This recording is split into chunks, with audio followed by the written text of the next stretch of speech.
It has warmed up a little bit in Chi-Town today as the Astros wrap up their 7-game road trip. It's been a good one so far. They're 5-1, and this afternoon the Astros come in at 15-7, leading the way in the AL West, taking on the White Sox, who have struggled out of the gates. They are 4-13 on the season. Hi, everybody. Welcome to the final game of this road trip. Todd Callis alongside Jeff Blum. And Blummer, it's been a good one so far on this road trip. It's been great. The bats have come alive out there in Safeco Field. They carried it over here into Chicago. Be a great way to finish if they could finish off the sweep. Last year, the White Sox swept the Astros here, trying to return the favor today, and Lance McCullers Jr. will be on the mound for the Astros. Good guy to have on the mound for the Houston Astros. Last time out there, we had a chance to see him pitch extremely well. Went deep in that ball game, only gave up one hit. It was a home run. But at the same time, we saw very good fastball command. I think that's the key for Lance McCullers. And if you're watching at home, make sure you watch Lance's delivery. If he looks as comfortable as he did on the mound last time out in Safeco Field, it should be a good night. He was very efficient, not a lot of extra movement in there, and he was extremely comfortable. What was interesting about that start is he used that changeup to set up some of those 11 punch-outs, which tied a career high for him. But at the same time, that two-seam run on the fastball late in that ball game was made much more effective due to the fatigue, he said. Lance McCullers was very impressive, had only that one hit back in the first inning of his last start. When we come back, last 2 times through the rotation have been perfect. Lance tries to complete 10 straight games of elite pitching.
Overbuilt, not overpriced. And by McDonald's. I'm loving it. Astros fans have been loving the recent success as they have seen their offense explode on this road trip to go along with outstanding defense. Run differential has been huge. Julian Morales with more on that when we come back.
the Astros and the White Sox. The Astros look to continue what they've done the first 2 games of this series, scoring 10 runs in both of those. So feeling pretty good. Can you even believe that there was a 12-game stretch where they weren't scoring more than 3 runs? They were averaging less than 3 runs a game, but they're feeling really good right now. Our Toyota Get Out and Play looks back on some of the recent numbers for this group. As the last 4 for them, they've outscored their opponents 36-4 by 32 runs. Pretty impressive what this offense can do once they get going. They've finally come through with some big hits. They've had some big innings. They've had some big games for several of these guys.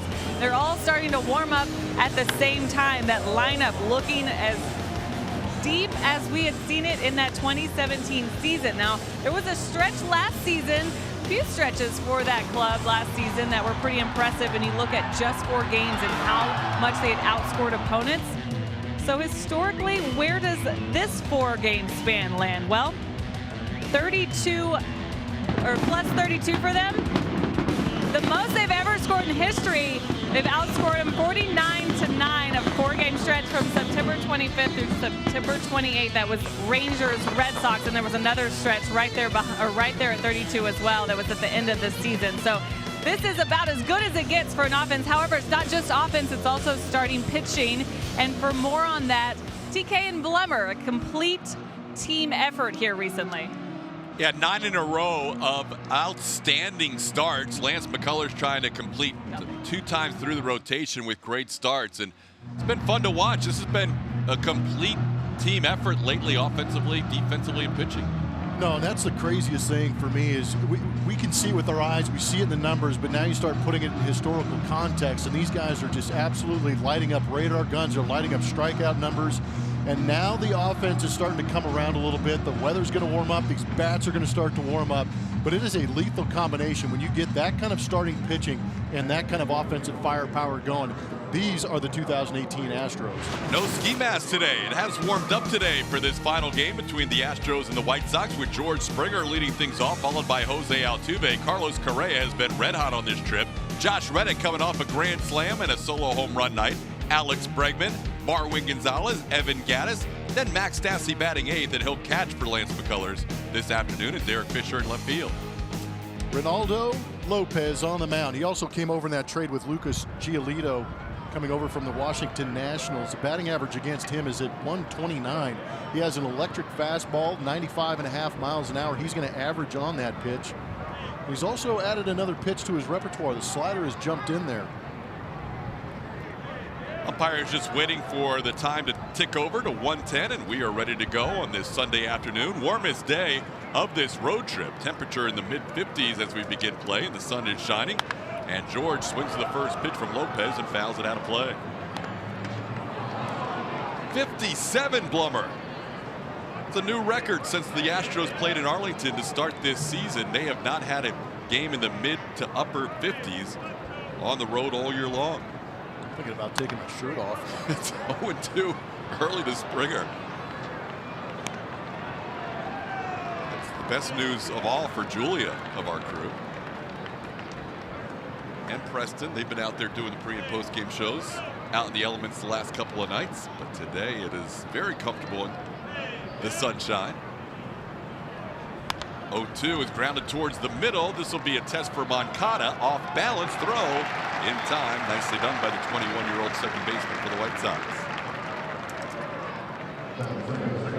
Well, of the 3 starters coming in, James Shields, the wily veteran. Then you had the youngster yesterday, Lucas Giolito, who couldn't really find the zone. This is the guy that, when you looked at the matchups, you thought, look out for Ronaldo Lopez, because he's off to a good start. No, he's got great numbers on the year. 19 innings he's pitched already. The only number that really kind of frightens you a little bit is the 11 walks, but he has strikeout ability. It's interesting to me that he's been a good fastball changeup guy, but now throwing in that slider, making it a good 3-pitch mix for him. It'll be a lot of fun to watch. And the issue for me with the Astros this season as compared to last season, they've had a tough time hitting velocity early on this season. Might have a little bit to do with the chill in the air, but their batting average, the Astros batting average against 94+ miles an hour is worst in baseball. Does that make any sense to you? No. The only thing I can attribute it to is weather. Because last year the same guys raked against man. 94 plus. They destroyed fastballs last season, that is for sure. Altuve bats against Lopez. Lopez, as Plummer said, will bring that firm fastball up there. Throws it about almost 60% of the time. And all of a sudden the slider has become a weapon this year after he didn't have one 2 years ago and barely threw it last year. That last pitch he yanked at 96. On this warmer day, you don't think there would be an issue, as Giolito might have dealt with a little bit of the cold weather issue last night. Didn't seem like he could ever find any rhythm. Ended up lasting 2 innings and walked 7 batters and allowed 9 earned runs. 3-1 the count to Altuve. Altuve coming in batting .369 against right-hand pitchers. That's good for second in the American League. And he draws a walk. Well, that's the issue Plummer mentioned. This guy has not allowed very many hits. In fact, he's got the lowest batting average against, but the walks have been an issue. Starting defense for the White Sox presented by Xfinity. In the outfield from left to right, Nicky Delmonico back in left. Leori Garcia is in center. Adam Engel getting the day off. We'll see how Garcia fares in the outfield, normally an infielder. Aviciel Garcia in right. Yolmer Sanchez and Tim Anderson back on the left side. Yohan Moncada, Jose Abreu back on the right side. And Wellington Castillo catches for the second straight game. Astros have never faced Reynaldo Lopez, so first time through the lineup to kind of learning as they go. Carlos Correa has had a great road trip. And he swings at the first fastball he sees and fouls one back. And you will see the Astros be more aggressive on a guy that's throwing fastballs early in the count, but I also think that you're going to see them more aggressive early in the count because they're swinging the bat so well too. They're not trying to feel out any more ABs. They're starting to get that swing going. They want to unleash early if they can. Correa in a 6-game hitting streak right now, hitting .500 during that stretch with a .571 on base percentage and .818 slugging. Down and away to Carlos. It's 1-1. Carlos comes into the game hitting in the top 10 in batting average, .333. He's also tied for third with 18 runs batted in, the team leader.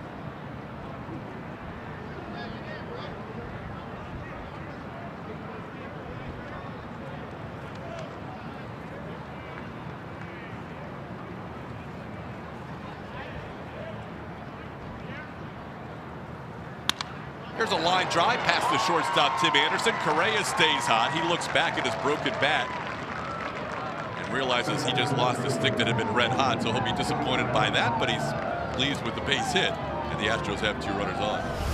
You only blame the bat if it gets outs. Right now, he's probably happy this bat ended up in a knock. That was a changeup. 84 miles an hour coming back into the swing of Carlos Correa.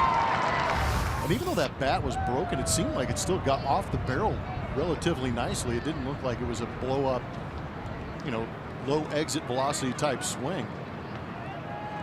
Here's Josh Reddick. Reddick had some exit velocity going last night with a couple of home runs. He hit a grand slam and then a solo home run. He has had 2 games this year where he's had a multi-home run game, including a slam. All of a sudden, he's tied for second in the American League with 6 home runs. The only guy he trails is the Angels' Mike Trout with 8. He's in a pack of about 5 or 6 other guys with 6, but Josh said, hey, I'm way ahead of where I expected to be in the month of April. Sorry, we only expect 6 home runs a month for the rest of the season. Be nice numbers by the end of it. Reddick down in the count 0-2.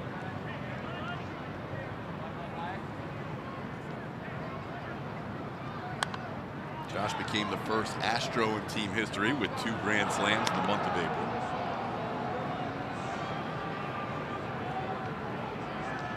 Last time an Astros player hit 2 grand slams in a month, it was Jeff Bagwell. Hit a couple of slams in the month of May. The team record is 3. Bagwell did that in May of 2001. Team record for the season is 3, and that was done a couple years ago by George Springer. So Josh has Almost 140 games to match or break that record. Gives you an idea how rare those opportunities are sometimes. But it should be a little bit better this season with the Astros offense getting on base as often as they do. Held up on the slider in the dirt. Started his swing, but checked it, and now the count's 2-2. Julia, what do you have for us? Well, no player does more. It's presented by HEB. We're talking about Reddick and his 2-home run night, the Grand Slams, 2 Grand Slams this season. I asked him last night, just what is it like? You come up with the bases loaded and you come through like that. He said it's so much fun, and he's done it a few times in his career, but that never gets old for him. He's swinging on the first pitch too. He said most of the times you wouldn't do that when the starting pitcher is struggling like Giolito was last night, but he was ready for that and felt it.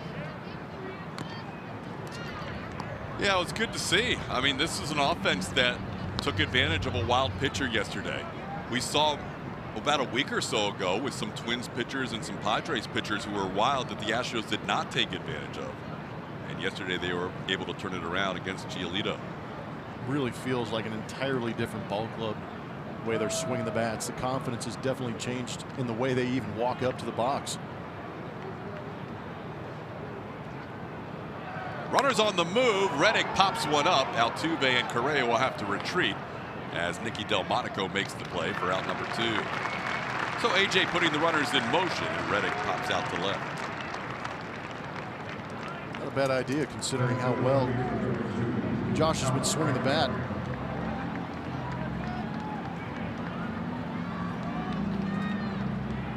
Everybody looking so much more comfortable today. Yesterday Bregman was in the ski mask. Alex has had some good at-bats on this road trip. Seems like things are starting to fall for him. He has a 4-game hitting streak during this trip, batting .353. Could be higher. Still trying to get that play changed from an error to a double in Seattle. You mean the one where the player didn't even touch it with his glove? Lunged for it, didn't touch it. Error. There's a ball down and away, 1-0. Alex is the only one still in gloves and a hoodie. Cintro needs to. He hates this weather. He's looking for an MLB game on the equator at some point, because then he'll finally be comfortable. Even Julia said it wasn't bad, or as bad. Well, she's been put through the worst of it too. Right. Would you say it's not bad or not as bad? Not as bad. It's still bad. It is still chilly. Do you think Cintron needs gloves? I don't want him to be mad at me, but probably not. I'm not wearing mine. There you go. 2-0 the count to Bregman.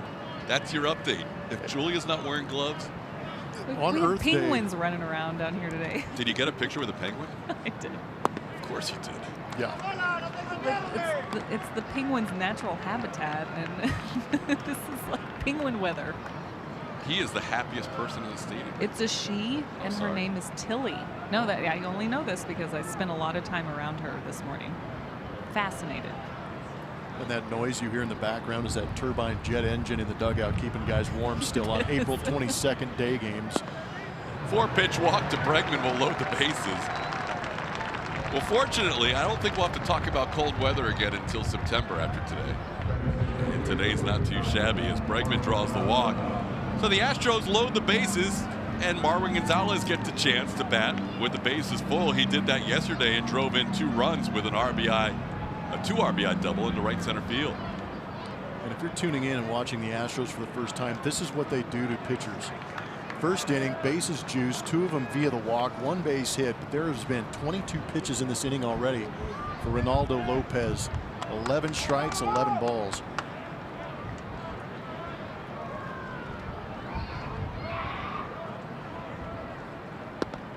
Starts off Marwin with a breaking ball that missed the corner. It's 1-0. That was the curveball coming in at 79 miles an hour. He threw that a lot less last year than he did the year before. And this year he has preferred the slider over the curveball. Right now Marwin is probably thinking he's going to get a fastball. He's looking to drive. Right, put the Astros on the board.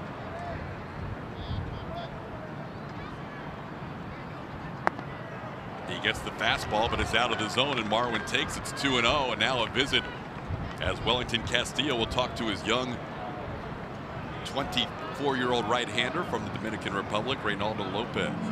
It's a good live arm, and I'm sure that's what Castillo's reminding Lopez of. You've got a great arm. Just focus on the glove, hit the glove with that 95+ mile-an-hour heat. But falling behind puts the advantage to the hitter because now he can sit on that fastball, and Marwin Gonzalez is one of the better fastball hitters. He has not shown yet the ability to put that slider or curveball over the plate consistently. And with nowhere to go with Marwin, bases loaded at 2-0 count, you've got to think, with Altuve at third, Correa at second, and Bregman at first, you got to think Marwin sees fastball here. Mentally sit on that fastball away. Marwin's hands are quick enough to adjust to the heat or anywhere else. Set up away. He pops it up. Missed it. Got the fastball and popped it up to the shortstop Anderson, and the Astros will leave the bases loaded. Marwin a little frustrated with himself as the Astros are scoreless in the first.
Lance looked great last time out against Seattle. 7 strong, 1 hit. It was a home run, but he threw 102 pitches and tied a career high with strikeouts. The ground ball percentage on the bottom is a great number for Lance.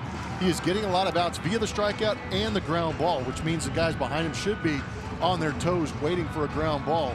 But Lance McCullers trying to continue this good stretch of pitching for the Houston Astros.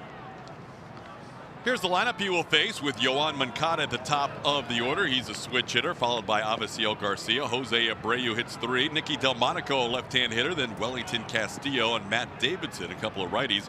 2 out of 3 switch hitters at the bottom. Yolmer Sanchez and Leori Garcia flanking Tim Anderson. While Lance has faced the White Sox before, it's been a while.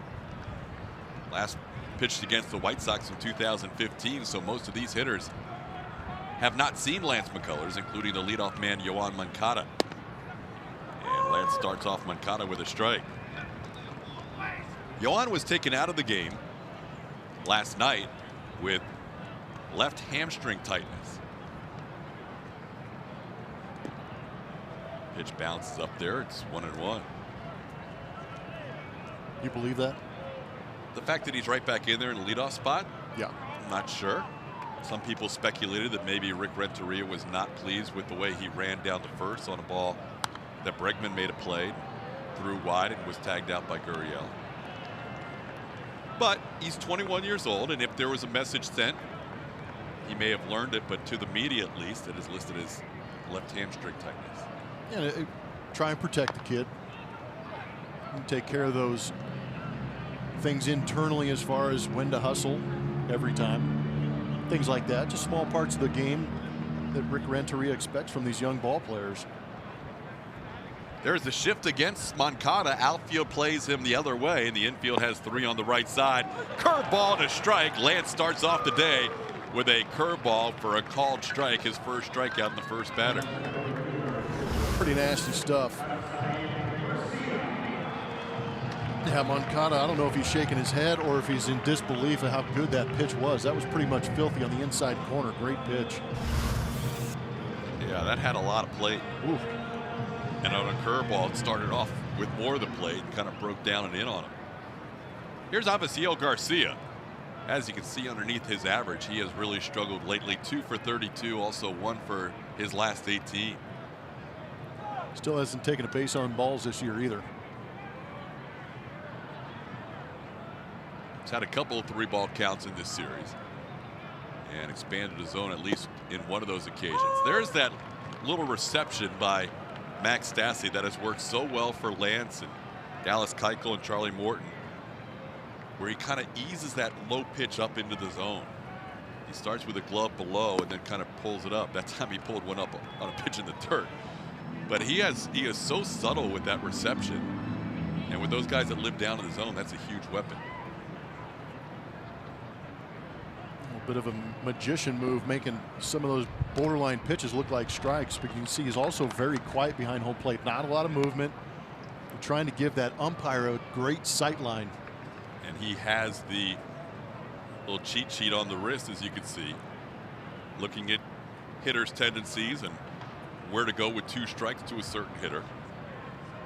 Lance usually likes that curveball for the strikeout. There is the curveball, slowly bounced towards Bregman. He can't quite field it cleanly. Tough chance for Alex, but Avisaíl Garcia will reach. We're going to call that a base hit. Wow. I know Garcia runs well, but Alex Bregman plays an extremely good third base.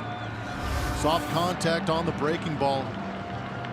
Hit the lip. And again, you're going to get some uncharacteristic hops. When that baseball in our Mattress Firm Supermall, when that ball gets right around that lip, and you can see this last hop just jump off the lip, and it either jumps on you or it stays down on you. It's tough to read that hop. If it hit off the dirt, I guarantee you Alex makes that play. So the first hit allowed by Lance in over 6 innings. Going back to his last start. And Abreu takes a called strike. Lance allowed a first-inning home run on an 0-2 pitch to Robinson Cano in the first inning in Seattle. And the Mariners did not have another hit for the next 6 innings. Abreu always dangerous. Hitting over 300, 303 his last 8 games. Our curve gets a swing and a miss. It's 0-2. Abreu's the one guy in this lineup that does have some numbers against Lance McCullers. He is 3 for 6 in his career against Lance.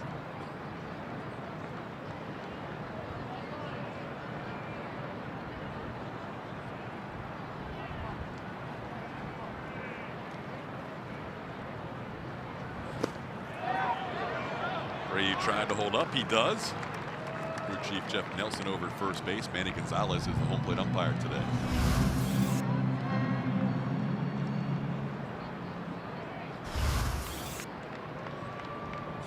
Little nod to the past with the White Sox Sunday uniforms they wear. I like it.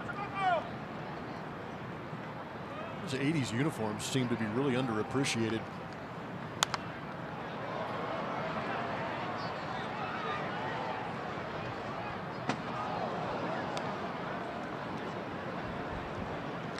See the crowd in the lower bowl, almost all of them in the sunshine.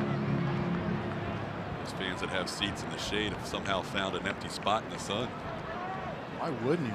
That's the one thing that shocked me in Minnesota, is how Minnesota fans were still sitting in the shade during that day game. What are we doing? Toughen up when you live up there. Yes. 1-2 pitch in the dirt is 2-2. Although I'll say this for the White Sox fans last night, it was 10-0 early and they hung around. Yep. They did not bail out on what was not a pleasant evening. A little bit of a loyalty test last night. In addition to Lance piling up the strikeouts, 14.57 per 9, leading Major League Baseball. He's getting a lot of ground ball outs too the last few years. In fact, every year that ground ball rate goes up.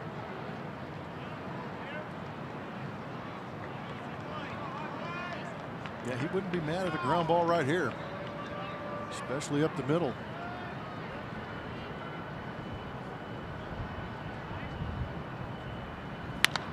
There's the ground ball. Correa, Altuve, and the Astros get the double play. McCullers gives up a little chopping infield hit, gets out of it with a double play, and faces just 3 hitters.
ATT Sportsnet SW, we asked today, what's been the most impressive part of the Astros road trip so far?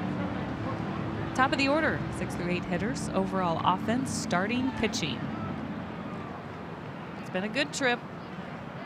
Not as the weather hasn't been great, but everything else has been good for the Astros. Could there be a tougher straw poll to vote for?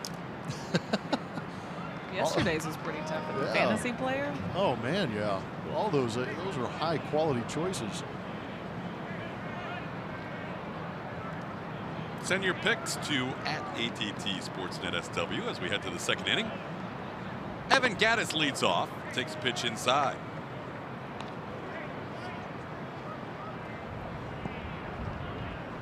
Gattis coming in batting .219 on the year. It'll be Gattis, Max Stassi, and Derek Fisher.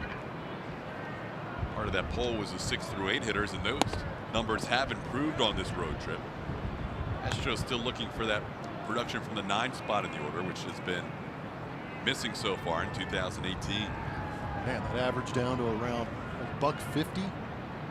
Maybe seven RBIs or 7 runs scored. Evans sends one into shallow right field. Garcia broke back. Now he has to come in, and Aviciel is there for out number 1.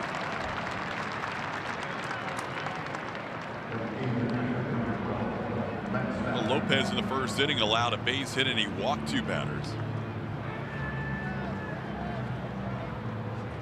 Now he'll face Max Stassi. White Sox pretty pleased with their trade between the 2016 and 17 seasons, where they traded Adam Eaton to the Nationals and got the starter last night. And even though he struggled, they have high hopes for Lucas Giolito in the future. They got the starter today, Reynaldo Lopez, and they also have a guy who's their 6th prospect, according to MLB.com, Dane Dunning. All that for Adam Eaton. So they have at least 40% of their rotation. I think Dunning someday will pitch in the rotation at the big league level. What's that young guy's name? Kopech? Yeah, Michael Kopech. Kopech? Yeah. Wow. Yeah, they got a lot of guys that can throw 100. Yeah, I saw some of the video of him in spring training, and I was, yeah, he looked uncomfortable. The future is bright here for the White Sox. You look at their lineup, and you look at it. They have a lot of guys 26 or younger. Yohan Moncada leading off 21. Aviciel Garcia still 26. Delmonico 25. Sanchez 25. Anderson 24. Max Stassi with a 3-1 count. It's always interesting playing against some of these teams who are in that rebuilding mode, quote unquote. They've made those trades for good young talent, and now working with the Astros for the last 6 years. and other teams understanding what the Astros have done to get to this point. I've done some radio here in Chicago, and a lot of the conversation is about the Houston Astros and how they develop their talent, comparisons between the young Chicago White Sox. And, you know, it's different. The Astros did a very good job of having young talent and nurturing it through the minor leagues, as opposed to the White Sox, who are nurturing their talent here at the big league level. A couple of hops to the third baseman Sanchez, and that is out number 2. Plummer, I was hoping for a writing candidate on the most impressive thing on the road trip. My tie? Your tie would definitely have been a writing candidate. I thought the most impressive thing on the road trip so far was Julia being asked to the prom. That was a big deal. That happened. Promposal. How are you even looking at the sign right now? Right here. Guaranteed Field. It's where the magic happens. His dry erase board, he got your attention. Then he erased it and he wrote. How long has that guy been in high school? What's the guy on the right trying to tell us? Up the middle to Anderson in the shift, and that'll do it for Derek Fisher. Julia was asked to the prom before the game today. Did she answer? I said no. Broken hearts in Chicago. Heartbreak City.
He chose UCLA over the Yankees, and we've got details on how Springer's formal seaside wedding turned into a dance party. All that and more on Astros Bases Loaded Fridays before pregame and re-airing all week long only on AT&T Sportsnet.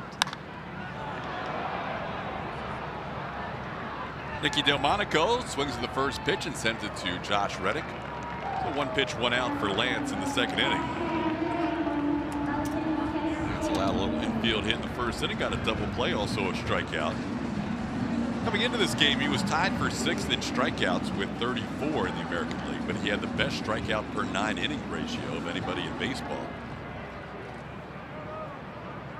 And I think it's 5 different styles of pitching within the rotation, and there is a nice little competition going. I don't think there's one of them that doesn't feed off the guy who pitches the night before. Well, do you really want to roll back into that clubhouse and have one of the 4 guys ask you what's going on when you let them down by letting 3 guys score? You let 3 guys score and you have a quality start, you're getting laughed at. The numbers are borderline ridiculous. They have been amazing for the last 9 starts. Lance with that first inning strikeout, now matching Garrett Richards, tied for 5th in the American League. He has a very good chance to pass his teammate Garrett Cole with a strong strikeout performance today. This one's popped up, could be playable. Stassi and Bregman look at it. It is playable. Wynn seems to bring everything in from the third base foul territory in towards the playing field. Yeah, the last 2 days has really come over the left field bleachers. Kind of comes in off the leg and swirls around towards right field. But definitely pushing the ball back into the playing field. Good play by Alex coming all the way over too. 2 quick outs for Lance McCullers, and now he'll face the designated hitter Matt Davidson. Davidson a 125 average his last 9 games. He swings at the first pitch and sends it deep to right field. This is slicing, and it's off the base of the fence. Davidson into second base. Reddick will get it back in, but not before Davidson has himself a 2-out double. Lance is a high strikeout guy, and I don't think Davidson wanted to wait around to see any of that breaking stuff to have a potential punch out happen. He had 3 of them yesterday, but attacking early on the heater.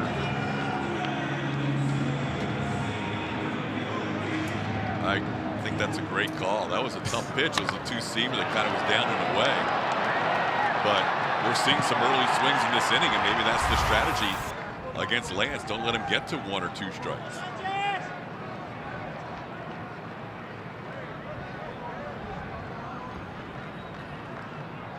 Lance has thrown 15 of the first 20 for strikes in this game, and now he starts off Yolmer Sanchez with a breaking ball down low. It's 1-0.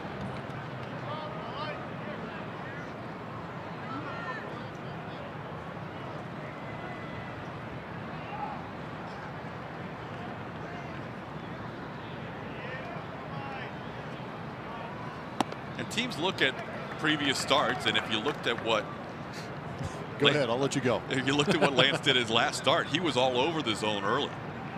15 first pitch strikes, 8 out of 23 hitters, more than a third. He was 0-2. So they go, okay, he's pounding the zone. We can't get to 2 strikes against Lance McCullers. How do you combat that? Swing early in the count. That time a 2-0 count. Lance still goes to his bread and butter and gets a swing and a miss from Sanchez. Well, you have to see heater early and attack the heater early, and sometimes that's tough when you get a guy that has a power curveball like Lance McCullers. But that 2-seam fastball has been a highly effective pitch for him here early on in the season. Just missed the corner there. It's 3-1. Barely.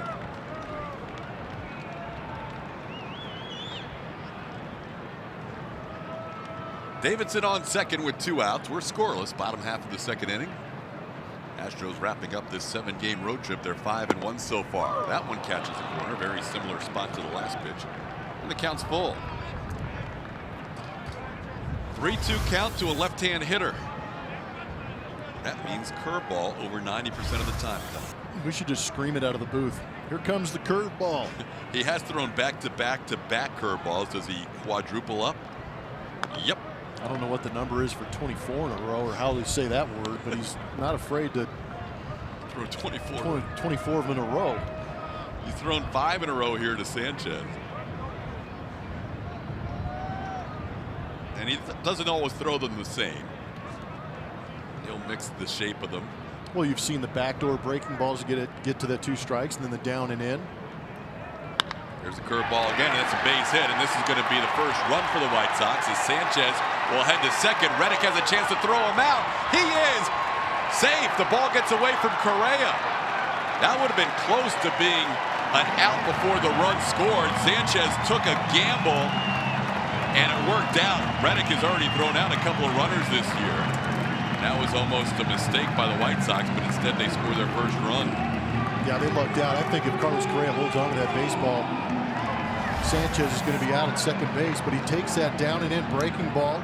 Did a good job of getting to it. Might have been sitting on it. Who knows? We know that he throws a ton of them, but did a good job of raking it through the right side. And again, that shift in the outfield where the Astros play to the, they exaggerate the shift in the outfield to the opposite field side of the hitter. That's why it was such a long route for Josh Reddick to get over there. Here's Tim Anderson. There's a called strike. I understand you want to get into scoring position there with 2 outs, but that was a big gamble against Josh Reddick when the run was trying to score. If they get the tag on Sanchez, I don't think Davidson had crossed the plate at that point. Yeah, that's not a recommended move. On the ground towards Correa. White Sox get a run with a 2-out back-to-back doubles by Davidson and Sanchez, and they lead at 1-0.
to right field. Astros fans in attendance.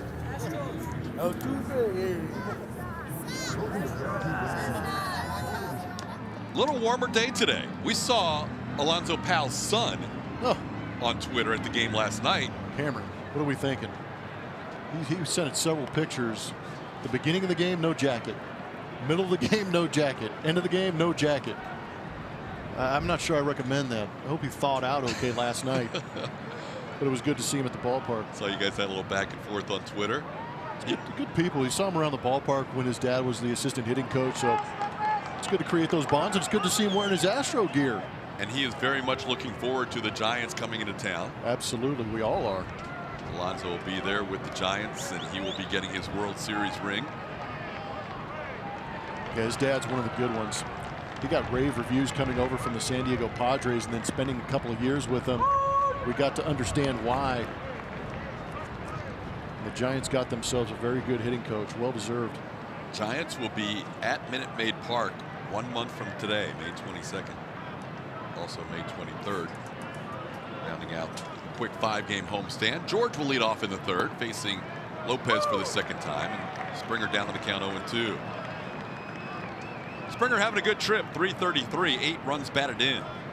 He has half of his RBIs on the season in this 7-game road trip. Checks on the slider, it's 1-2.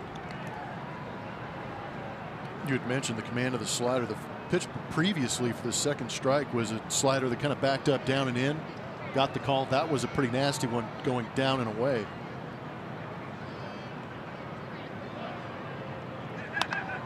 Didn't even have a slider a couple of years ago. Barely threw it last year. Now all of a sudden it's a big weapon for him. Still learning, just 24 years old. Pitched briefly with the Nationals in 2016, and then the White Sox last year, and off to a good start this season as well.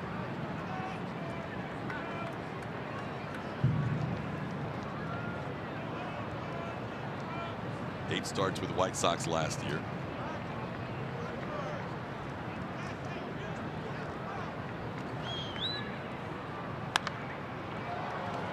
George frustrated as he pops one into right field. Easy play for Garcia. Ended up taking the ball behind his head, so you can see how the ball is traveling to right field as Garcia looks up and says, "Wind is swirling."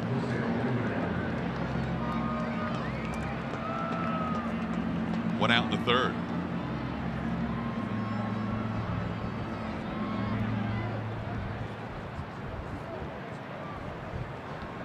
Here's Altuve. He walked his first time up.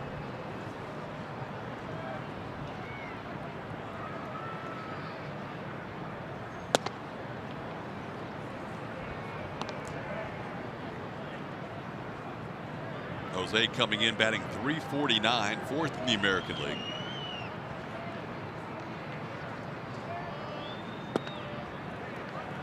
Dropped a changeup in there. It's 1-1. It's a couple now. Carlos Correa got a base hit on that changeup. Lopez is a guy that's not afraid to throw that changeup right on right. Last year threw it almost 26% of his pitches. This year that's down, cut in half. Gets a call on a slider on the outside corner. It's 1-2. 12th big league start for Lopez in the American League.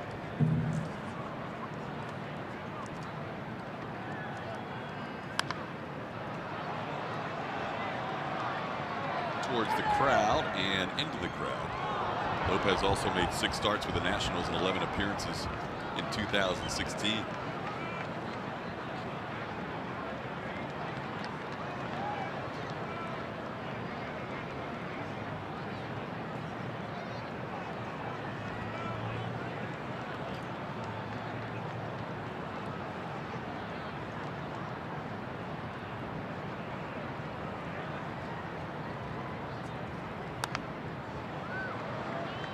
Altuve stays alive. Slider generally comes in 85, 86. The curveball around 78 to 80. And then we've seen him drop that changeup into the low 80s as well.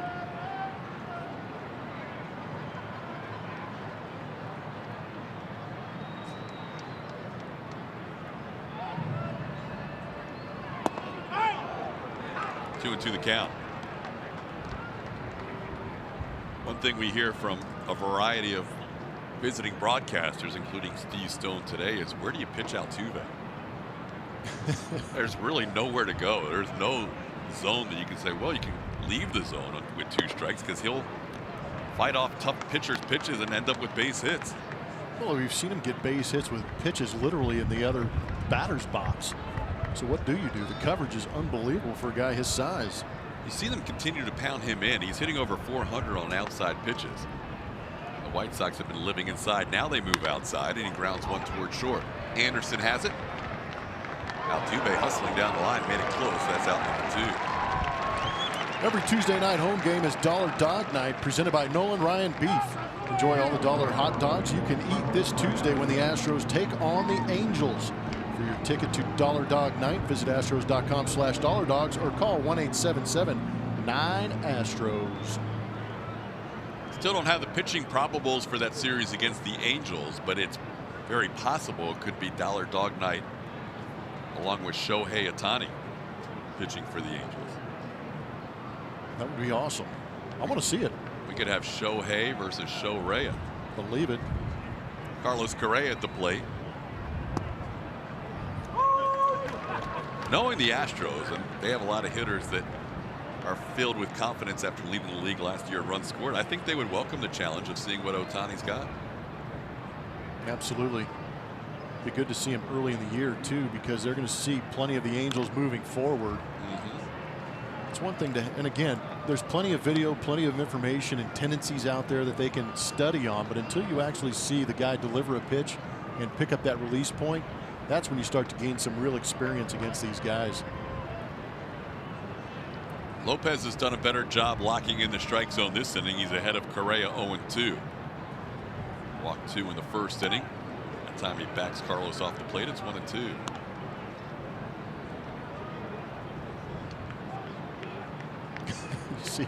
See Carlos kind of punching that rib cage, maybe in preparation of a fastball up and in, saying please stay away from that rib cage. Go back to the fastball in on Correa here, and they miss the corner. It's 2-2. Are you ready for this? I'm ready. Checking out Twitter, and some of the fans are retweeting Brian McTaggart and Jake Kaplan. McTaggart with MLB.com and Jake Kaplan with The Athletic. Here's the rotation. Monday it's going to be Cole versus Skaggs. Tuesday, Charlie Morton versus Shohei Ohtani. There you go. Dollar Dogs and Shohei. A little flare into right center. That's going to drop for Carlos Correa. Correa 2 for 2 today. He has been rolling on this road trip. And he now passes Jose Altuve for the team leading batting average. Up to 351. How about that road trip? Yeah, it's decent. If you're into hits. It kind of went out Jose Altuve on that swing. Lower half going into the White Sox dugout, but the bat going towards the baseball ends up being a hit. That's why this lineup can be so hard to deal with. Lopez thought he had himself an easy 1-2-3 inning. He made the pitch he wanted. He was ahead of Correa. Just missed on the 1-2 pitch inside. Throws him a good slider away, and the inning's prolonged. Here's Josh Reddick. Carlos wasn't far off the bag.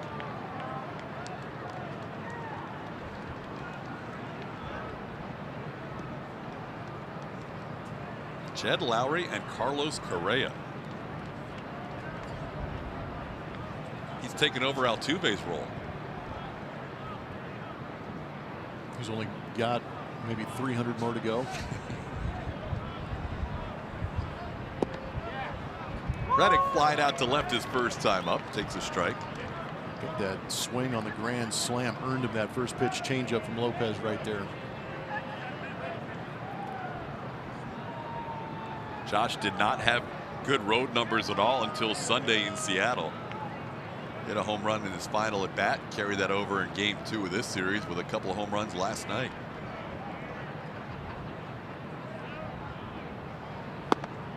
Now he's down to the count 0-2.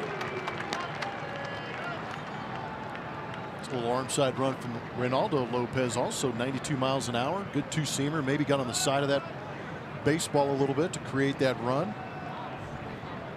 But again, getting ahead early. How about Josh? 0-2. He's hitting 286. Not bad. Wow. It's no fear hitting behind in the count right there. He's not afraid to go oppo when they shift him too. He sends one into left field. Nicky Delmonico is there.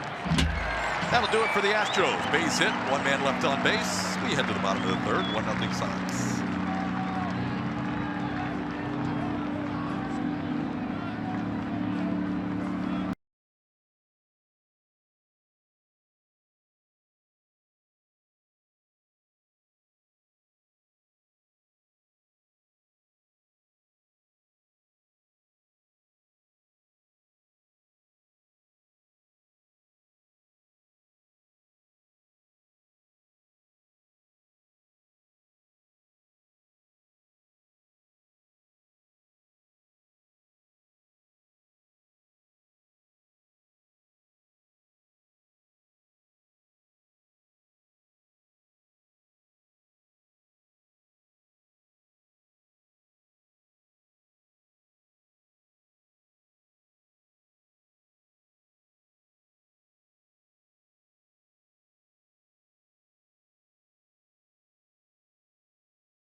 It's been phenomenal. We can't pick out one guy because they've been so good, especially in the last 9 games. Currently 1.31 ERA over those 9 games. In Astros history, that's the best since the 1.10 ERA in 1987. And just to give a little more context to that number, this Astros rotation is pitching in Minute Maid Park. 1987, obviously back in the Astrodome days. But these guys are turning Minute Maid Park into a Astrodome-like pitching environment. It's been fun to watch Lance on the tail end of 2 times through the rotation. Trying to be as dominant as the previous 9. He did allow a run in the last inning. This one past Lance, but Carlos Correa is right there. And the Astros have Leori Garcia positioned perfectly as he grounds out into the shift for the first out of the inning.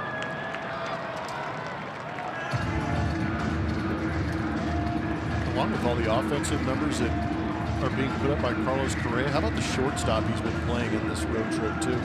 I would go back to the beginning of the season. I think he's been really good from opening day on. A lot of hard work in spring training to get those feet right, get that first step, and it's paid off. You know, as long as Andrelton Simmons plays enough games in the American League, no, I'm being serious. It's not fair having him in the league with you. It's going to be very difficult for any other shortstop to win a Gold Glove if Simmons stays healthy. I mean, he has just developed that reputation and has enough of a cachet over the years. It'll be tough to unseat him. But now that there's all these analytic numbers out, defensive runs saved and everything else, zone rating, UZR, Correa could get more and more recognition if that defense improves, which I think we've seen in the first few weeks. Absolutely. Because everybody knows about the offense.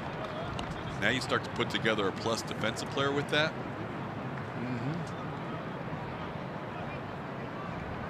2-1 the count. Top of the order, Yohan Moncada. Bases cleared and 1 away. Well, the one thing we know about this Astros team is when you start in the middle of the infield, the Astros are light years ahead of most other teams. Yeah. Not many can compare even close to the Altuve-Correa combination. Called strike on the inside corner, 3-2. One of them is going to be around for at least 7 more years. You'd like to have that kind of flow over to that shortstop area. If it does, we could be talking about one of the best double play combos ever. Yes. Completely agree on that. 3-2 pitch. Moncada laid off and he drew a walk. 3-2 curve.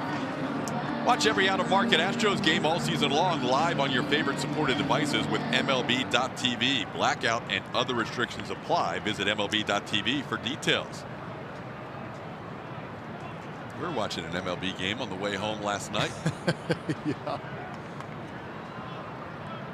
We're checking out the Red Sox and the A's as Sean Manaea took on the team with the best offensive numbers in baseball by far, and not only shut him out but threw a no-hitter. Obviously, Garcia takes one inside, ball one. And Astro fans, if they've seen the Astros go through Oakland and face Sean Manaea, they know that the capability is there, because we've seen a couple of games over the years where Sean Manaea has thrown no-hit baseball through 5-6 innings. Now after that, it got a little ugly when he came out of the game, but he has no-hit stuff. But to do it against the Boston Red Sox is the one that surprised me. Correa tried to short hop that line drive by Garcia, just got away from him. That's a tough play. And the White Sox are going to have 2 runners on with 1 out.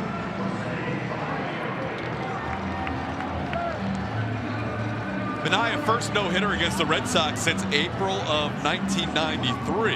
He was interviewed after the game by Dallas Braden, who works for the A's television crew. Braden had the last no-hitter back on Mother's Day in 2010. And it was the first no-hitter in baseball this year. You and I watched it in the lobby, getting ready to go up to our rooms. Yep. Julia, did you see the end of that game? Where is this going? Yes, it was the crew after Astros postgame all in one car. We were packed in there. We had our phone out. It was my phone, so I'm watching, trying to see the last out, see if he can do it. My husband calls. It's like worst timing ever. He doesn't care about Sean Manaea. Trying to watch a no-hitter. And of course you took the call, right? I did. And for how long did you talk to him? Not very long. Gotta go. There's a line drive into right field for a base hit. Moncada is being sent home. Josh Reddick already has 2 outfield assists. Give him 3 out at home plate. Josh Reddick throws out Yoan Moncada on the base hit by Jose Abreu to keep it a 1-0 game. Ball was there in plenty of time. They continue to test Josh Reddick's arm out there, try and get a better look at it. Base hit, takes his time, makes sure he gets a good setup and a good strong throw home. Moncada went with a little bit of a swim move, and I think Rick Renteria and the White Sox might be checking this out. Yeah, they're going to ask to look at this one. Wow. That's a pretty good slide. Swim move Blubber was talking about, moving that left hand back and coming in with the right hand. Max Stassi had the ball in time, but did he actually get the tag on the runner who came in with a head first slide? Well, a good piece of hitting by Abreu. We talked about him earlier in the series being a very good hitter, but a very good hitter with runners in scoring position also. See a lot of good professional hitters with runners in scoring position trying to go the other way, taking what's given to them. They tested the arm of Josh Reddick, and again, that throw for me was there in plenty of time. Should be an interesting call. Is there enough to overturn it? That is the question. Stassi was a little bit in front of the plate when he took that tag and had to kind of move back to the edge of the back edge of the plate after he took the throw. It won't be confirmed, but I don't know if there's enough to overturn it. Yeah, that's the issue. Are they showing any replays up on the big board here? Yep. There's our Super Mo look. See where Stassi is? He had to really come back to make the tag. Credit Moncada for getting a hand on the plate, but that angle is terrible for seeing if you're going to see the tag being applied. Rung him up. Did it stand? Confirmed? We will find out shortly. I'm going to say it stand. I don't think there'll be anything to confirm that, but we'll see how they tell us from New York. Josh Reddick, 3rd outfield assist. The White Sox are now out of challenges in the 3rd inning. This is the best beautiful. Look. Again, enough to overturn it. It was kind of simultaneous. And the umpire, I guarantee you, is watching to see the tag as opposed to the hand on the plate. Call stands, Plummer. There you go. What a call. Nicky Delmonico is the batter. A walk and 2 base hits allowed by McCullers. This ball sent deep to right field, sending Reddick back, and he'll get there and make the play. And Josh Reddick saves a run for the Astros. We head to the 4th, and it's 1-0 Chicago.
Ultimate SW Fan NTX on Twitter to show us, and you could win a VIP experience.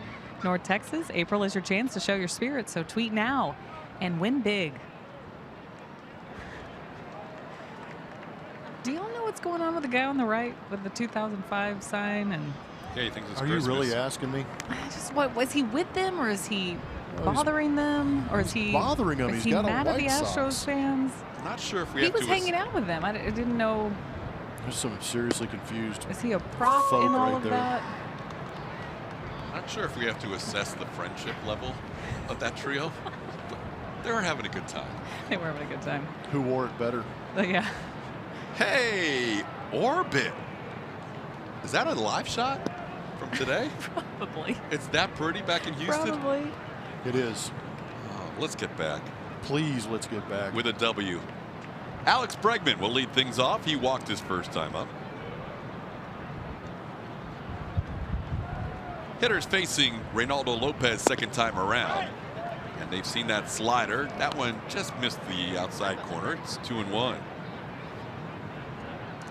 A couple of walks and a hit in the first inning and a base hit in the third. Both the hits for the Astros in this game have come off the bat of Carlos Correa. 3-1. Bregman, Marwin Gonzalez, Evan Gattis due up against the White Sox right-hander.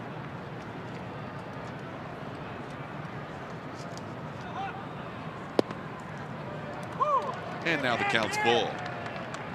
Lopez coming in with a batting average against of 129. First in the American League, Sean Manaea is down to 133 after his no-hitter last night. There's a base hit. Alex Bregman with a leadoff single for the Astros. Bregman now with a 5-game hitting streak.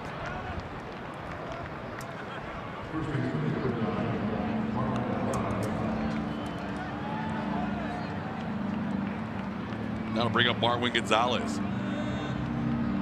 Marwin was the batter with the bases loaded and 2 outs in the first inning. Ended up popping up to shortstop to end the first.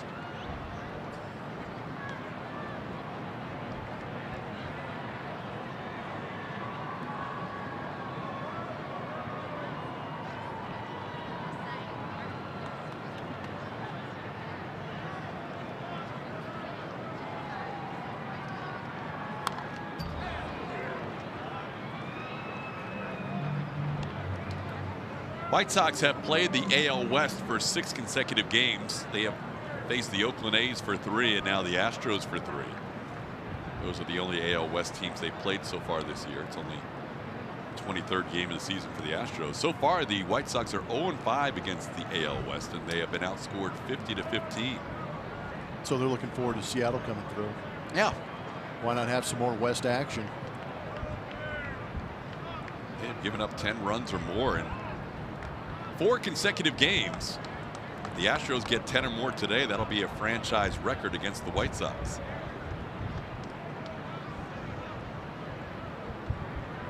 We have seen the Astros at times on this road trip, more so in Seattle, start slowly and build offensively as the game's gone along.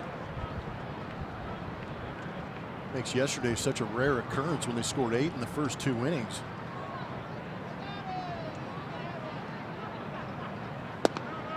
Marlin takes a strike. It's 1-2.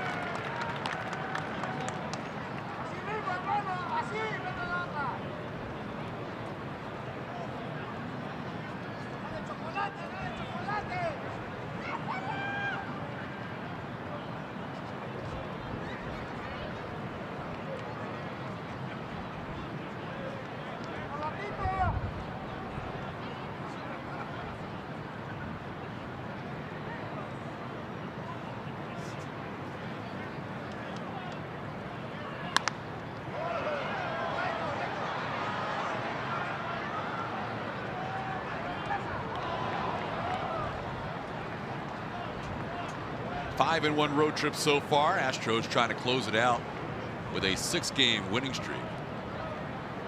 Houston losing the first game on this trip 2-1. Dallas Keuchel pitched a complete game in that loss. Keuchel came back with a lot of run support last night. Ended up getting his first win of the year.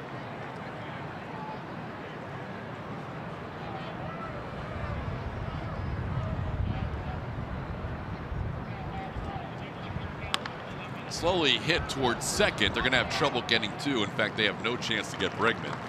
Moncada makes the play on Marwin. Bregman moves into scoring position with 1 out. Last 4 games in that dominant offense, starting to get things going a little bit. 4 games averaging 9 runs per game. All right, take that. 21 extra base hits. The OPS over 900. Looking at trends, which we are all looking at now, Todd. I almost have to retire. It's trending in the right direction. Your look at it muscles. It was way a little delayed. Way off this year. It is trending in the right direction. Today was the one test. You knew that Lopez was going to be a tough customer. Yeah. And now that they're facing him second time through the lineup, the at-bats haven't been a whole lot better. He's allowed 2 hits to the first 6 second time through. But what the Astros will try and do is build that pitch count up so maybe Lopez can't get through 6 innings. Not many pitchers do against the Astros. 1-1 the count to Evan Gattis. Gattis flied out to right his first time up. Even with that heater in the mid-90s, Lopez is doing a good job of pitching. It was a changeup in a 1-0 count to a right-handed hitter, so a lot of confidence in that pitch, recognizing a pretty good time to throw that pitch.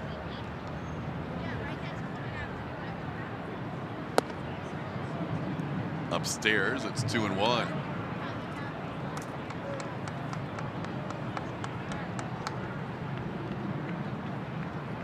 This is a similar count to the 1-0 count where he did throw the right-on-right changeup, so I'm wondering if he'll go to the off-speed, whether it be a changeup or a slider.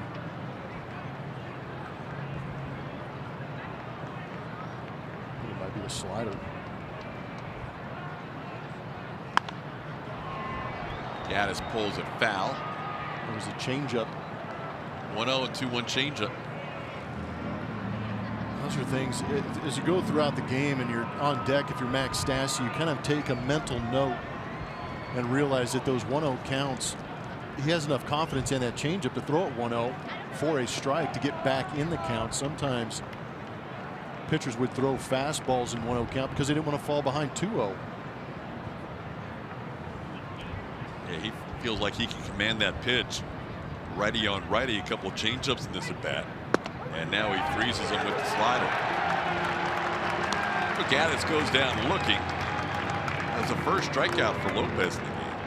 And there's 2 outs in the 4th. That was a pretty good sequence against a guy who's struggling a little bit this year, but everything moving, tailing with the 2-seam action. The fastball even had 2-seam action back into the hands of Evan Gaddis. The changeup had that run too. He got a little bit quick on a changeup earlier, but that slider perfectly located on the outside corner. Stassi grounded out to third his first time up. Stassi playing in another series finale day game. He did so on Thursday in Seattle. You know how I like my tacos. I like them Oppo style. Maxwell Stassi gave us one that day. Elevated heater up and away. Put a nice smooth stroke on it. That ball got out in a hurry. It was a laser. Now he's 2-0. Get it ready.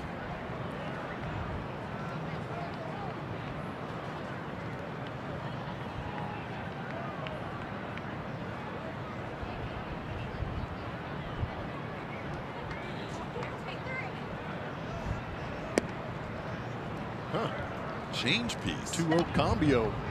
So he's not afraid to go righty-righty changeups in any count. We've seen it twice to Gaddis, 1-0, 2-1, and now the 2-0 count to Stassi. He's got a base open, but a lefty hitter is due up. I know Fisher's been struggling. That's a little respect for, as you like to call him, Maxwell.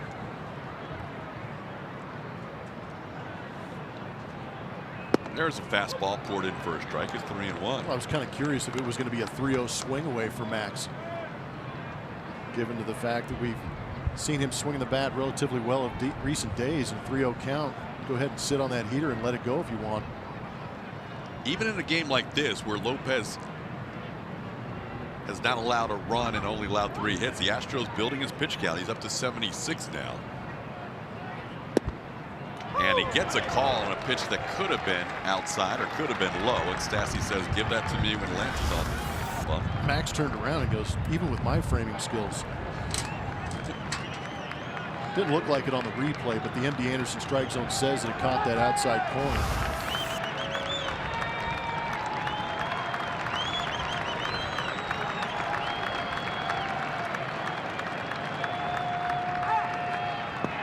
That's low. Ball 4. So Stassi draws a walk. First and second with 2 outs. Oh boy, back-to-back days. Time to play that name that Astro, brought to you by Nissan. Death becomes him. Played for the Astros and the White Sox. White flag. That's it. That's all I've got. That's all I need. You got one? Got one. Man, happy April 22nd. Season started on the March 29th. I think I got Bregman earlier this year. This is my second one. I'm going to keep track. 1 a month is my average. Here's Derek Fisher, 2 on 2 outs. Called strike. Fisher grounded out to short his first time up. Derek's been battling himself a little bit, 1 for 19. Season average of 132.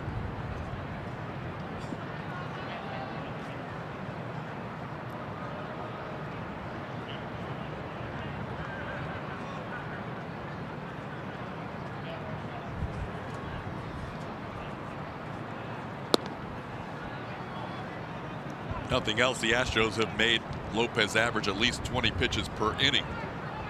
His high pitch count on the year is 106.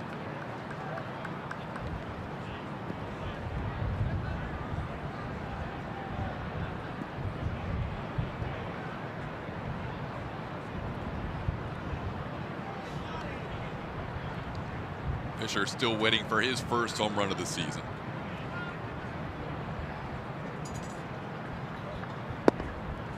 At the knees on the corner. It's now 1-2.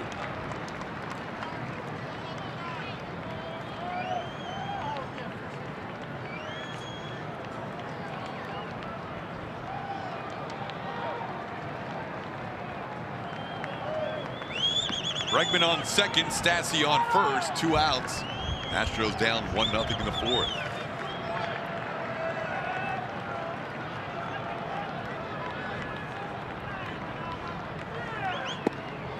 Inside, almost clipped Fisher. It's 2-2.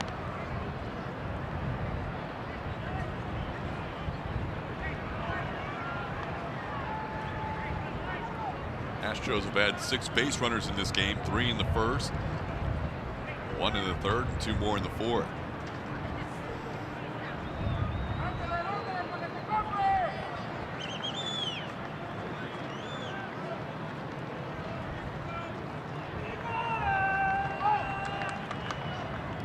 Bounces away. That'll advance the runners. Bregman to third, Stassi to second, and now it's a full count on Fisher. It's almost looked like a slide step from Lopez. Kind of rushed everything towards home plate, yanked that pitch down.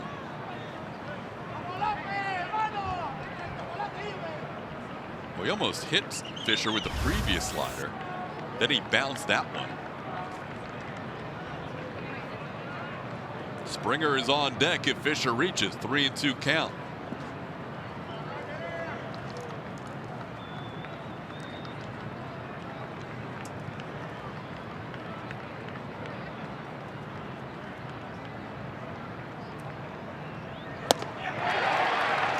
Chase the high fastball for a strikeout.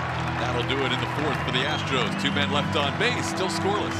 It's 1-0 White Sox.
Street. Bring the family out for crawfish, food trucks, games, and a live performance by the Bayou City Brass Band. Visit astros.com/Bayou or call 1-877-9-ASTROS for more info. And it's right out in front of Guaranteed Rate Field. Statues adorning both sides of that monument. Lance McCullers begins the bottom half of the fourth inning. Broadcast partners on the other side of that. That's all I'll say. We don't have to go any further. Yep. People know why. That's cool that you have that here. People, you forgot your media press pass yesterday. Didn't need it. Didn't need it. This is a good stadium to forget. It really is. Ouch. 93 hits Wellington Castillo. Knocked the pad off his elbow.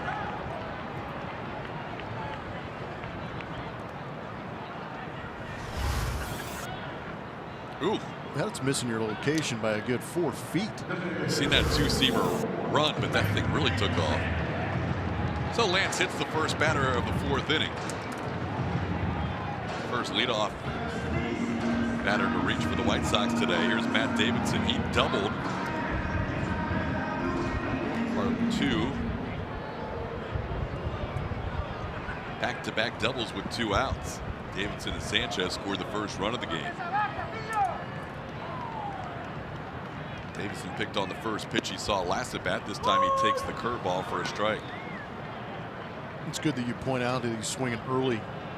That last AB, it was on a fastball. So Lance recognizing that, snaps off the curveball to get ahead 0-1. Lance only with 1 strikeout, first batter of the game. Struck out Yohan Moncada. But now he's ahead of Davidson 0-2. Back-to-back breaking balls for called strikes.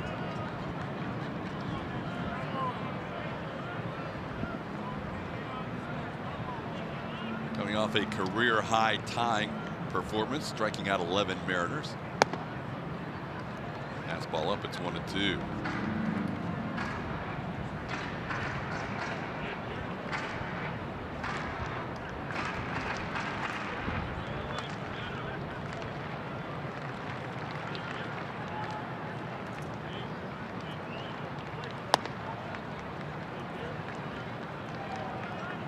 Coming in, Lance had struck out 34 in 21 innings.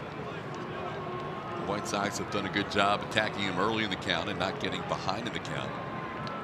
Lance got ahead here 0-2, but now the count's evened up. Davidson stays alive. Davidson hit 3 home runs in the first game this season. He had 5 by April 11th. Still leads the team in home runs with 5 and also leads the team with 11 runs batted in.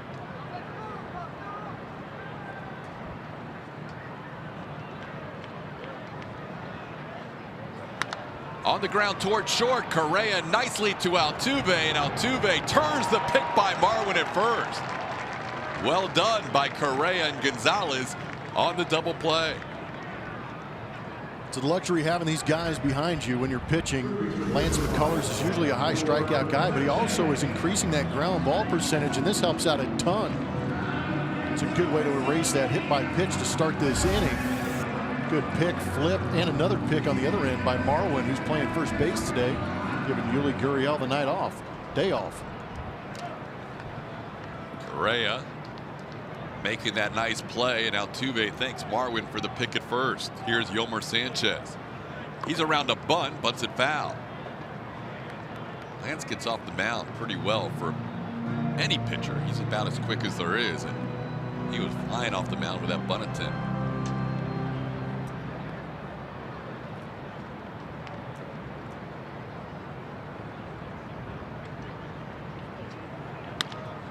There's a base hit into left field. Sanchez off the end of the bat. He is now 2 for 2.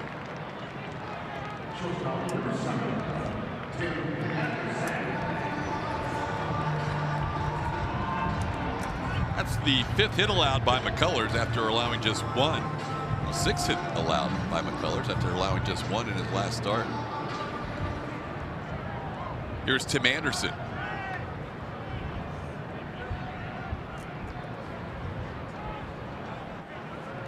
Anderson grounded to short his first time up.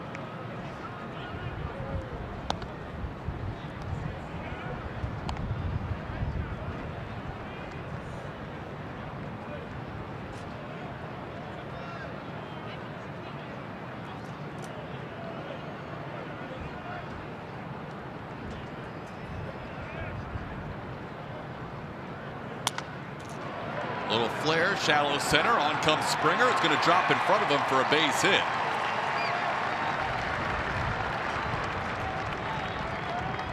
Well, 2 out base hits by the bottom of the order.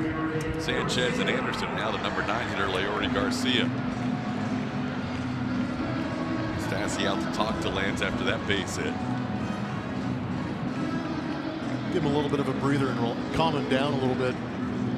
We know that Lance can be a little excitable at times, and he can get frustrated too. He wanted that instant feedback as Stassi was talking to him. Lance was watching the video board here in center field to see where that pitch was and how Anderson was able to get a hit in the center field off it.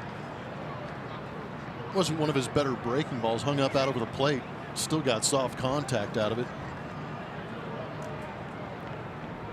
Garcia grounded to short his first time up.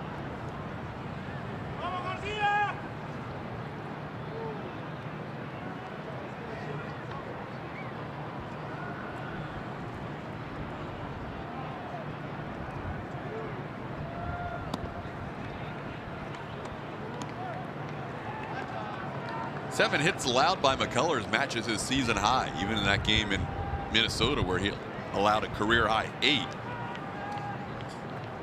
He walked 6 in that game. 7 hits allowed for the 3rd time this season. Swing and a miss. It's 1-1.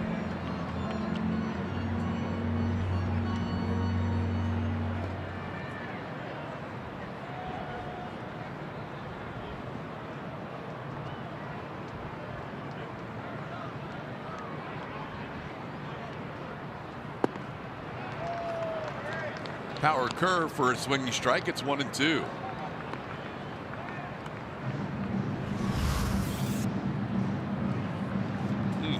There was some emphasis on the break coming out of the hand of Lance McCullers on that pitch.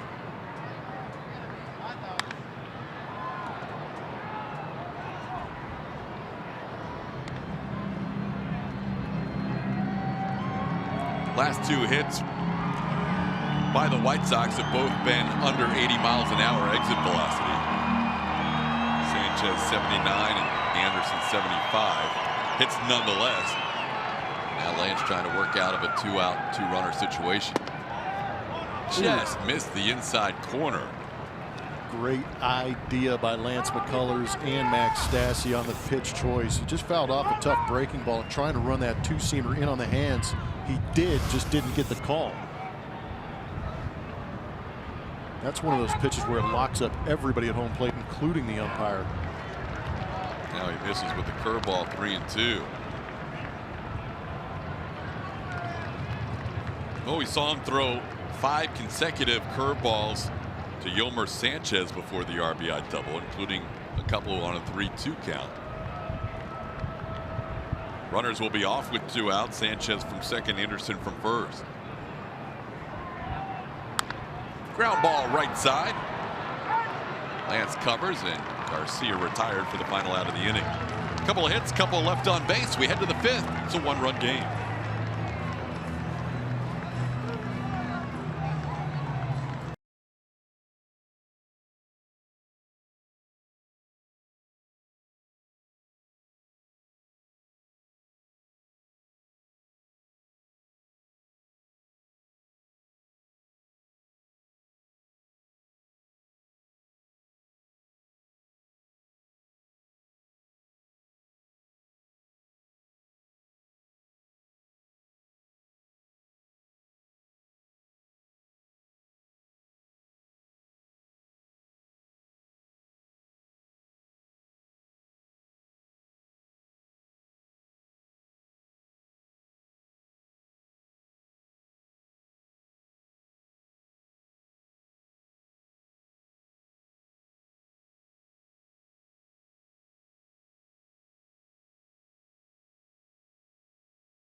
Seasons ago. I'll tell you what, that one early on was in the frozen tundra of Yankee Stadium, and then things started to warm up for George Springer.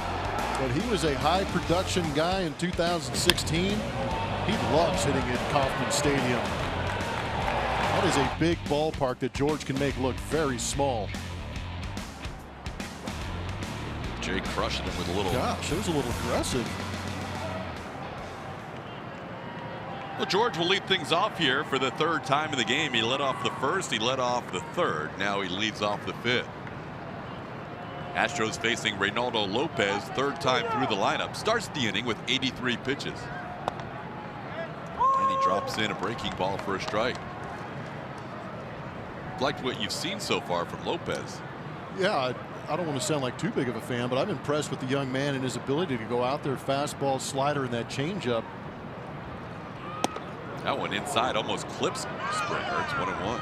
The only thing is that pitch right there. As soon as he figures out how to command that fastball in the inside corner or on the arm side, he'll be highly effective, but the velocity's been good. Sliders look pretty good. He hasn't had to use it all that much. He's done a good job primarily with the fastball changeup. George in the right center field. Garcia long run, and he will not get there. One hops against the fence. Springer with a leadoff double for the Astros in the 5th inning. Thumbs up from George. And if you need another reason to like George, he is a full-grown man with man kind of strength. That was a changeup. And he lost his lower half. The lower half went early. The lower half is gone. The hip opened up. The hand stayed back, and he just muscled that thing, one hopping it off that right center field wall. So third time through the order for the Astros against Lopez. Getting a better idea of what the pitch looks like coming out of his hand. This is a good start. Jose Altuve has walked and grounded out.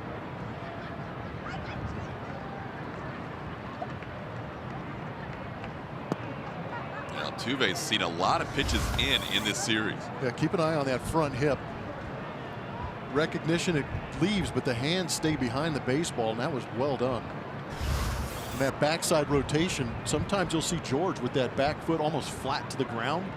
I mean, it tells you a lot of upper body strength.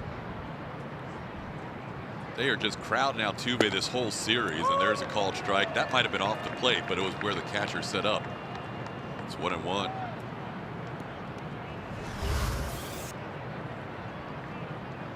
To Todd's point, MD Anderson says that pitch was in off the plate. Now, what's the adjustment for Altuve if he knows the whole series they've been coming in on him? Wait for a mistake and hammer it. I mean, that's all he does. He's had to jump out of the way of at least 6 to 10 pitches. He starts with that stance open. That left foot is opened up a little bit, but he steps right towards home plate, really closing off that swing as he goes on the attack. He can either leak out and just throw the barrel at it and try and launch him to get him out of that. But I don't think Altuve is one of those guys. He likes to stay up the middle. Right back inside on this 2-1, and he grounds towards short. Springer's going to get to third on the ground ball. Altuve retired, and Springer now at third base with 1 out. Altuve doesn't impress me as a guy who's willing to give up the entire plate for one portion of it if he's getting blown up.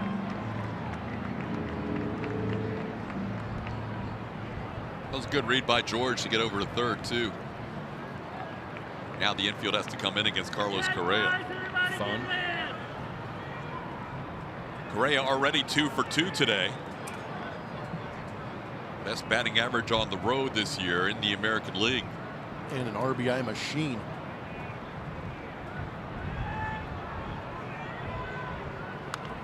Ooh. Got away with one. That could have been 2 runs right there. He just missed it. Carlos knows it too.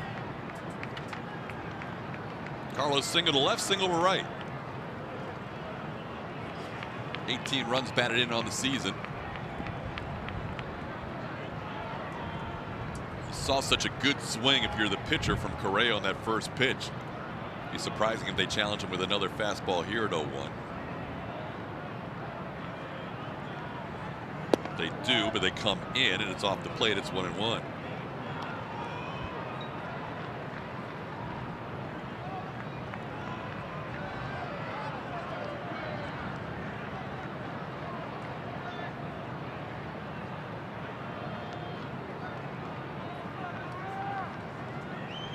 Runner on third, less than 2 outs. That's been a specialty for Correa this year. Now he's down on the count 1-2.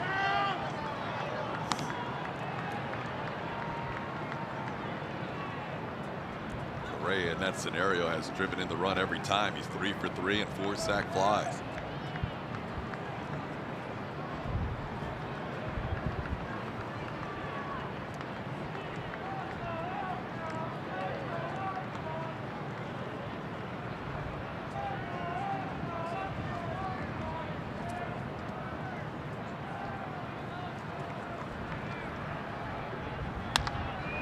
In the air, pretty well hit. Garcia back. Carlos has done it again. He's driven in a run. RBI number 19 on the year. We have a tie game on the sac fly by Correa, scoring Springer. It's a good AB. Took some good passes at inside fastballs and a 1-2 count. He was still ready to go, and you can see he was anticipating another fastball inside. He did a good job of getting the hands ready in that 2-strike count.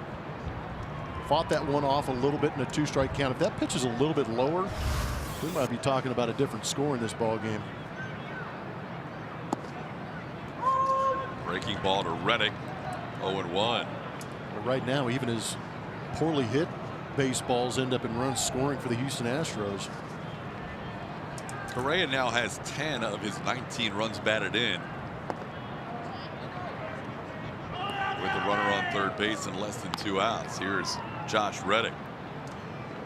For big league hitters, those should be easy RBIs.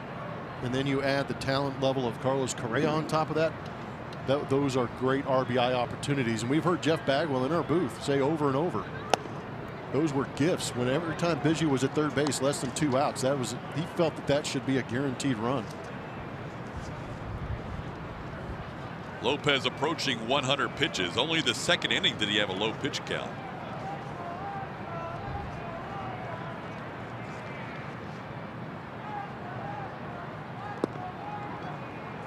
Astros have 12 sac flies on the year, and Carlos has 5 of them. 3-1 the count to Reddick.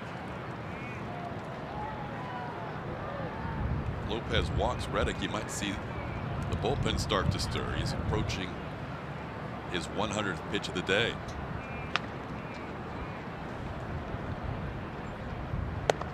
He does walk Reddick. Josh is a 2-out base runner. That's the 4th walk issued by Lopez. That's the one area of concern this year, is he has walks and batters in his 4 starts. That's now 15 walks in 4 starts.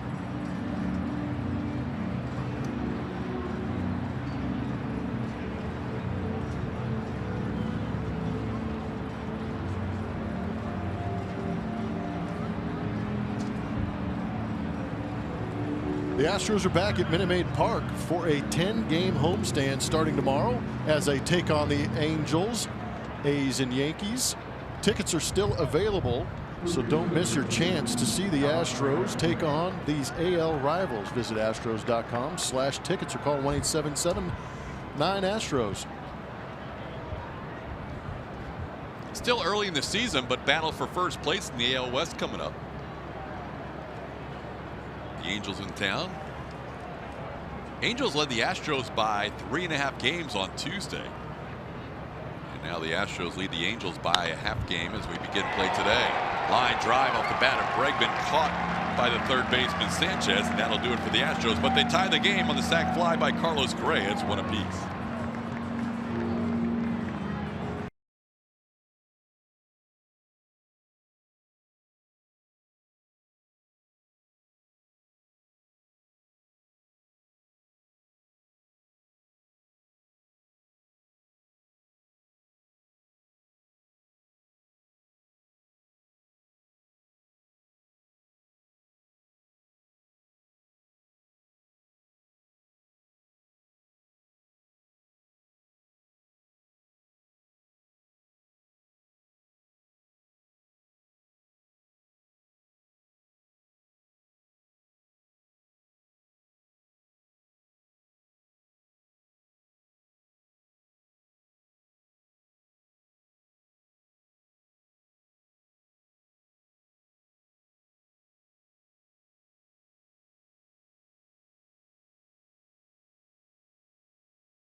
Texas power pitch is going to be presented to you by Ford. That is the pitch usage for Lance McCullers this afternoon. Curveball, 33 of them. Two-seam fastball, 20. Only one four-seam fastball and a couple of change-ups sprinkled in there for Lance McCullers. Not seeing the punch-outs that we're accustomed to, but still doing a good job of battling through here. Yeah, 17 straight hitters without a strikeout. For Lance, that seems like a couple of weeks. He's ahead 0-2 on Yoan Moncada. He's the guy he struck out to start the game. Lance coming in with a strikeout rate higher than anybody else in baseball, 14.57 per 9. Moncada fouls one away. It's 1-2. I think it's been a combination of the lack of strikeouts with the White Sox aggressive early in the count. Yeah, they don't want to get too far behind the count on Lance. Not a bad idea. And they've done a good job putting some curveballs into play today.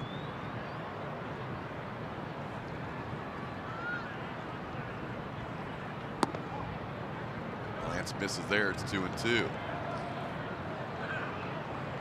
At times we've seen that sharp breaking curveball. At times it's not been quite as good as we've seen earlier this year.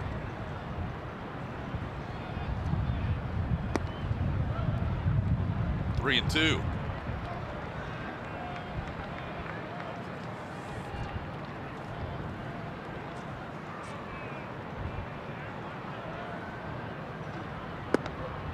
Called third strike. Second time Moncada has been caught looking, and a second strikeout for McCullers in this game. One out in the fifth. That was a pretty good two-seam run. That's the one he's been trying to get all day long. Started at the front hip of that left-handed hitter and have it tail back over the plate. Stassi sticks it. Good pitch.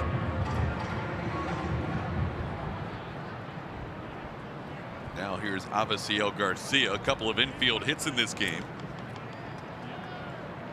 A little chopper that Bregman couldn't handle, then a line drive that Correa tried to glove down.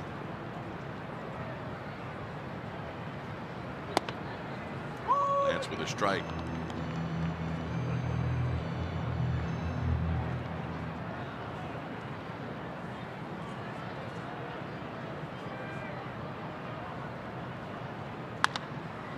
Short hop nicely by Bregman on the backhand side, and there's two away.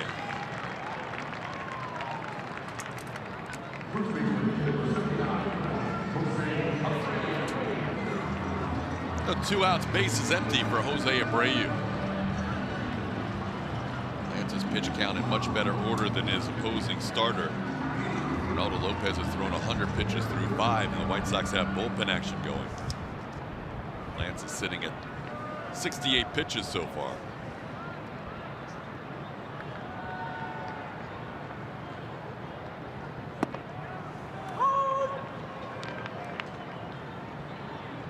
Abreu was grounded into a double play and single to right.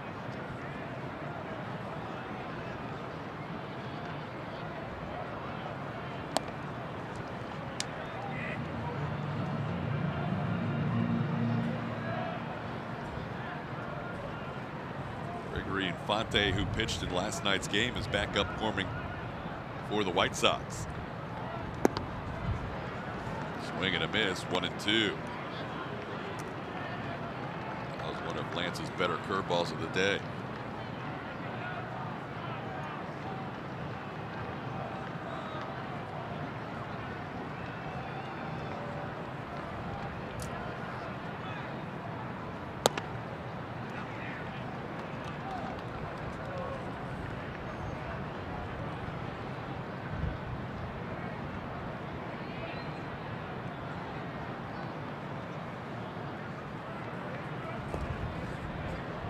Now the count's full.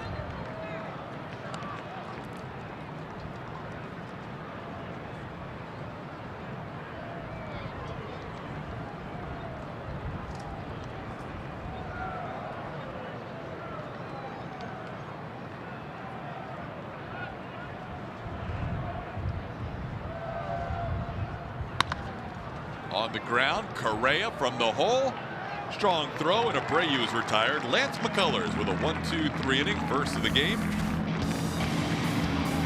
A lot of ground balls behind Lance McCullers. And a great job on a tough day game for Alex Bregman with the backhanded pick and strong throw across the diamond. 1-1.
The lowest prices every day, and delivery is fast and easy.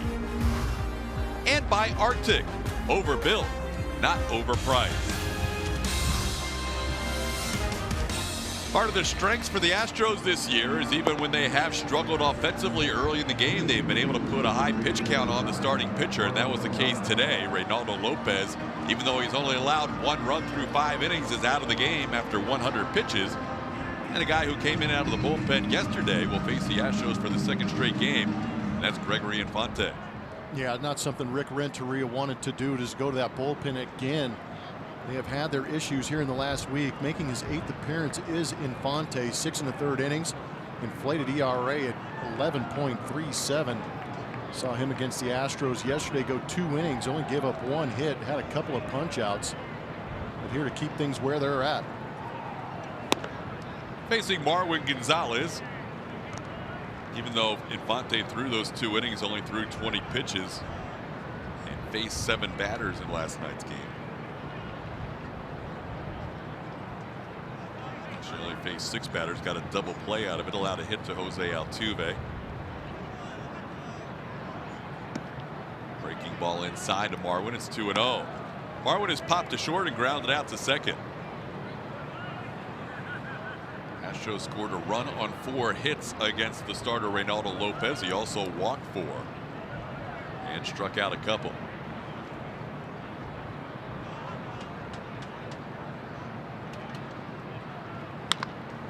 On the ground towards second, Moncada is there, and there's the first out of the 6th inning.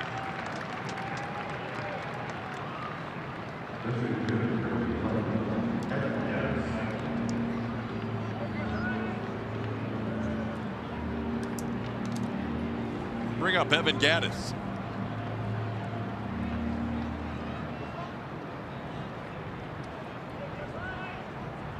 Gattis 0 for 2, a pop up and a ground out.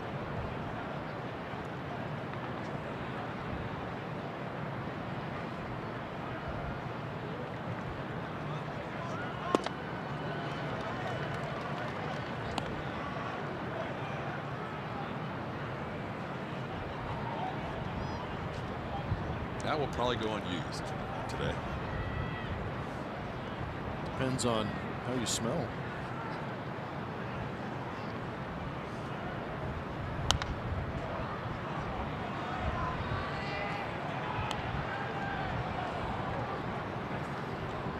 Gattis down to the count 0-2.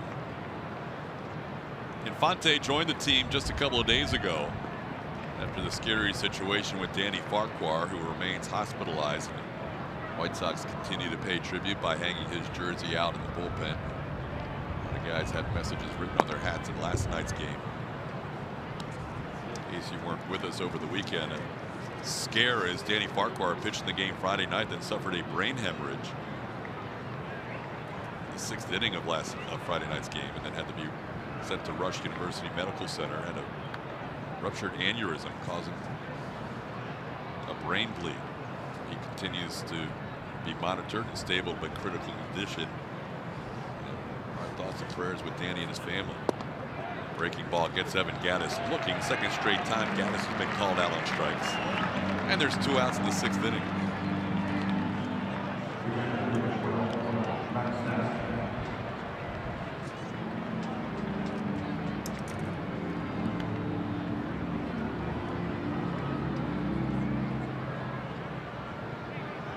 That was Jose Abreu. Tough time for all the White Sox players for sure. They have had a scare with one of their own in the bullpen. Here's a pop-up on the left side of the infield, and Yomer Sanchez puts it away. Strong 1-2-3 inning for Gregory Infante. We're into the bottom of the 6th, still 1-1.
Battle for first place in the AL West. Tuesday night will be Dollar Dog Night and Shohei Ohtani. Circle it. Oh, I'm just hot, man. A homestand that long? Yeah, buddy. Get to see everybody back home, all our friends and family. 11-day, 10-game homestand, Lover. I'm in. Off day Thursday. I'm wearing shorts on the bottom and tie up top for all those games. Flip-flops and shorts? Yes. You know who we might see over the weekend with the A's in town is a guy coming off a no-hitter. Oh, yeah. Sean Manaea. Sean Manaea. And then, of course, the Yankees will always be entertaining, not only because of the Yankees past, but because of the ALCS last year. Last time they were at Minute Maid Park, Game 6 and 7, pretty special times. And then the Angels start off that homestand. Yeah. Albert Pujols getting closer to that 3,000 hits. Mike Trout doing what Mike Trout does, leading the American League in home runs. And then Shohei Ohtani, both sides of the baseball, looking extremely good. It's one thing to watch these guys on TV. I can't wait to see them in person. That's how I felt about Mike Trout. And it was a different guy watching him live in person, which was a lot of fun. We're watching the Angels really adjust the rotation for Ohtani. He's basically pitching once a week. He pitched the first 2 Sundays, was scheduled to go a 3rd Sunday, but that got pushed back to a Tuesday start due to postponement, and now he's pitching on the following Tuesday. But I guess when you have that kind of talent, you'll manipulate your rotation, and they're just making sure that he is fully rested, and he's used to pitching in Japan once every week. Yeah, and the other thing for Mike Scioscia, too, is his starting rotation has been patchwork for the last 2 or 3 years, too. So they're going to probably try and do a good job of protecting those guys and making sure that they stay in that rotation. He doesn't need to force the issue this early in the season. Nicky Delmonico leading things off against Lance McCullers, who made that last pitch and may have lost his necklace in the process. Saw him take something off around his neck and stick it in his back pocket. But selfishly, I'm glad we get to see Shohei Ohtani pitch on Tuesday. That's going to be a lot of fun. Yeah, that should be a lot of fun. I can't wait to see what he's about as a hitter and a pitcher. Usually they don't let him hit the night before he starts, so we may not see him Monday night as a hitter. I say, why not let him DH, please, the day he pitches? Let him hit. Don't even use a DH. Here's a fly ball to the left. Easy play for Derek Fisher for the first out of the 6th inning. Yeah, I wonder how much of that is because he's a right-handed pitcher hitting left-handed that they don't want him the day before to even risk maybe getting hit by a pitch. I don't know. It's just kind of speculation. No, I agree with that. I don't mind them not hitting him because he's a right-handed pitcher and left-handed hitter. Before. I don't mind the day before, but I think you might as well fill up your bench and let him hit the day he pitches. Well, and here's the thing. The numbers said 361 with pop. I mean, I wouldn't mind having that in my lineup as often as I could. You're telling me the 9th best hitter on your team that day is going to be better than Ohtani? No. No. The only problem you get into then is once he comes out of the game, now pitcher spot is in your lineup. Or you got to put Albert Pujols at first base and Shohei Ohtani at DH. Well, that was one of the things one of the things Pujols was working on was, getting a little leaner in the offseason and trying to play more first base, knowing that Ohtani was going to get some of those DH starts. 1-1 the count to Wellington Castillo. It's 2-1. Either way, it's great. He creates the conversation, which is a lot of fun to talk about because I've never seen a talent like that that's had the ability to go both ways. We've thought about it over the years. Brooks Kieschnick is a guy that pops to mind from UT. Did a little pitching, some pinch hitting with the Milwaukee Brewers. And we've heard, we'll see it live and in person Monday through Wednesday, we've heard the media contingency that follows him is off the charts. Now that means there'll be some extra fold-out tables in our press booth. 3-2 the count to Wellington Castillo. Lance has retired 5 in a row, sitting in the mid-80s in his pitch count.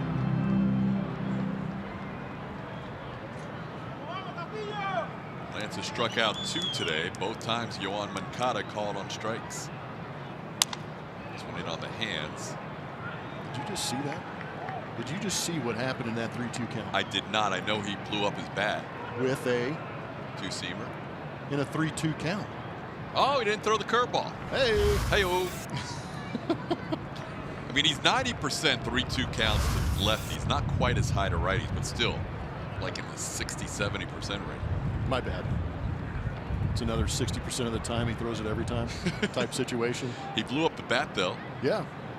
Now Castillo with a new stick. He's popped up and been hit by a pitch. That's a fastball. And it's past the diving Jose Altuve into left field.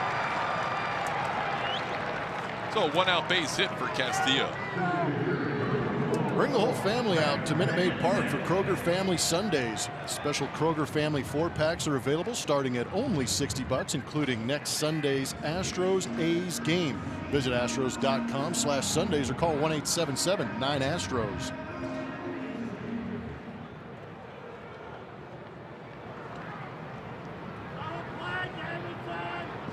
Matt Davidson, the batter, 1-on, 1-out.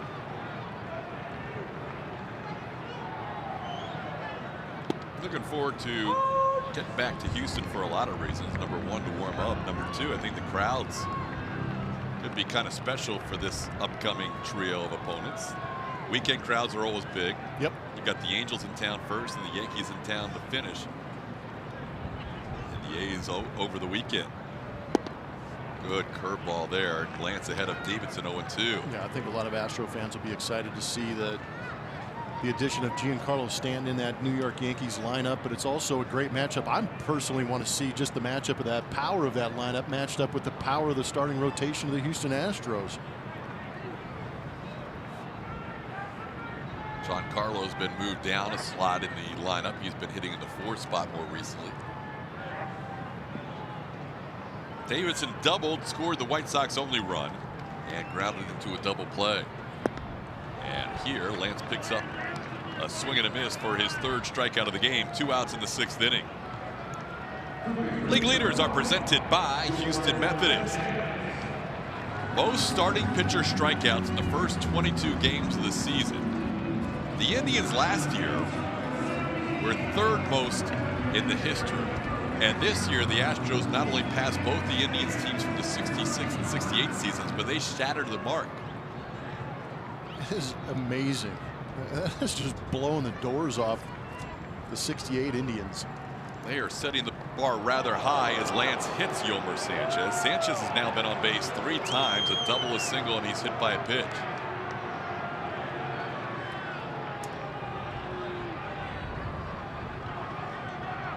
Lance came into this game not hitting anybody, and now trying to get his money's worth on a cool afternoon here in Chicago. Started that fastball in, and it never came back over the plate. This looks like Sanchez is mad at himself. One place he didn't have any padding got smoked. Start seeing guys go up to the plate with the quarterback rib cage guards on. What next? A little umpire review here for some reason. Home plate umpire Manny Gonzalez and third base umpire Andy Fletcher. Now everybody joining the conversation. And they just told Max Stassi he can't go to the mound. They're bringing the hitter back? No, they're just going to say no mound visit. Oh, okay.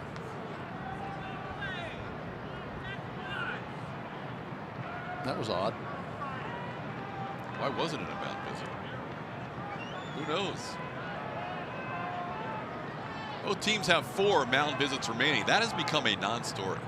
Yeah, it really has. Yeah, we haven't seen it really. Even with the White Sox starter yesterday, Giolito struggling. They had like 4 mound visits in the first 3 innings.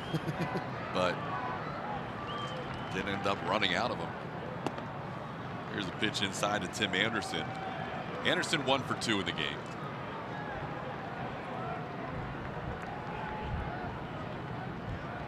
Base hit and a hit batsman. 2 on, 2 outs. It has not been nearly as clean for Lance today. He's had at least 2 base runners on in the 2nd, 3rd, 4th, and now in the 6th. Last game, he had 2 runners on the entire game. 1 hit allowed and 1 walk allowed in 7 innings against the Mariners. 8 hits today for the White Sox. Tried to hold up. Apparently he did. It's 3-0.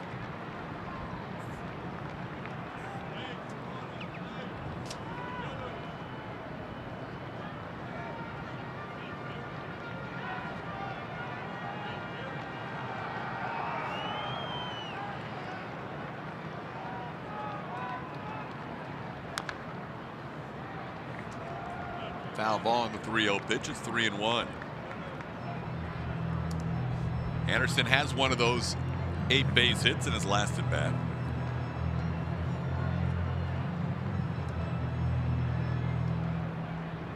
Will Harris begins to warm up in the Astros bullpen. Lance approaching 100 pitches on the day. Slowly hit towards Correa. He will flip to Altuve, and that'll do it for the White Sox in the 6th inning. 2 left on. We head to the 7th. Still 1-1.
what I'm going to enjoy for lunch. We've got the Cuban sandwich, of course, in the White Sox organization, a big Cuban presence, even up until now with Moncada, and of course Abreu on that roster, so that is going to be very exciting for me to chow down on. This, though, the elotes, I don't know if you guys have had this yet, but it's the corn off the cob, fresh. Then they put butter, cheese, salt, chili. Yep, mayonnaise too. Sounds strange, but actually really good. I gotta eat it fast before it gets cold. So there you go, notable White Sox of Cuban descent. Jose Abreu, Yohan Moncada, Manny Minoso. Back in the day, Jose Contreras, Orlando Hernandez, and Dayan Viciedo. And there's a ground ball off the bat of Jake Marisnick, pinch hitting for Derek Fisher, facing a new pitcher for the White Sox as Marisnick will face Aaron Bummer. Saw Bummer earlier in this series, and I appreciate you getting his name right this time around. Fastball at 93, also has a slider. Good opportunity for Jake to get that left-handed arm out there. So usually what Jake does is hit those guys well that throw left-handed. Jake battling it right now. See if he can do something here. It seems like he's always been in an 0-2 count recently. And takes a pitch down and away for a ball. It's 1-2. Yeah, when you're going good, the game slows down a little bit and you're a little more fluid and smooth. Right now you can see that Jake in the box is a little more herky-jerky and some sudden movements. It gives you an idea that when guys might be struggling, is there a little bit of panic in the swing. But it just takes one. If he barrels one up, that could be the one that locks him right back in. Even a jam shot, just something that lands in that open acreage out there in front of you, helps out that mentality. He said he has felt better the last couple of days. We'll see if it results in getting on base. Nice to see him snap out of this over for sure. Stays alive on the foul ball.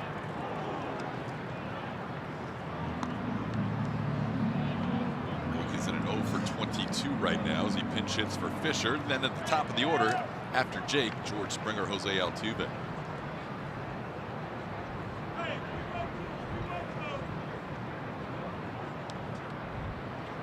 Got to get the Cupid shuffle going. Little flare into center field. That ball's going to be a base hit. Jake Marisnick snaps a long over, and he is excited as a leadoff base runner in the 7th inning. There it is. There's proof that you can get hits. That a boy, Jake. And Bummer was in just to face the one batter. Got destroyed on that fastball in, but again, when you are scuffling, anything that ends up being a hit looks like a rocket. Jake on first. The dugout appreciates Marisnick getting that hit, and we have a new pitcher. Jake gets to go talk about it with the dugout. We'll come back with more into this.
That's to hear from you guys. What's been the most impressive part of the Astros road trip so far? Starting pitching's going to win today with 52% of the vote. Overall offense, though, not too far behind.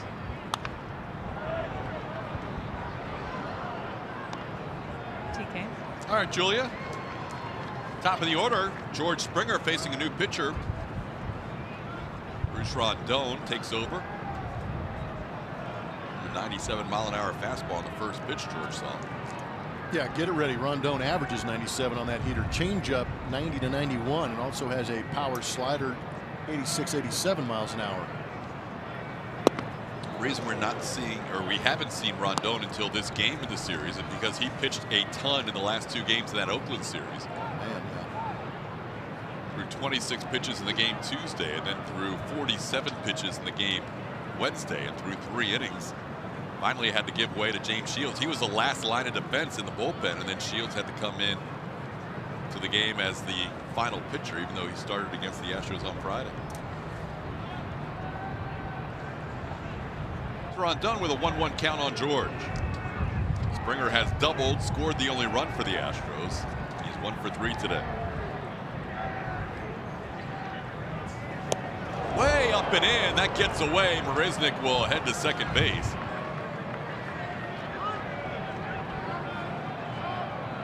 It was a very wild pitch from Rondon, putting the runner in scoring position. can I put VWP? Yep. Okay. That one really got away.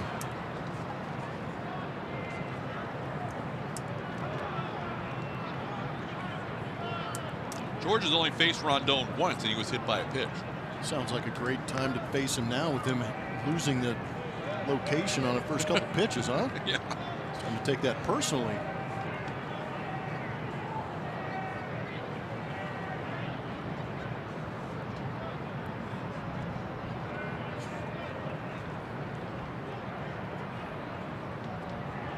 Inside, pops away again. That one probably should have been handled by Castillo. Instead, Marisnik gets to third. I don't know if that one will be a wild pitch. That one's probably on the catcher. Yeah, a little bit of an ejecto mitt for. Couldn't really see it on that replay.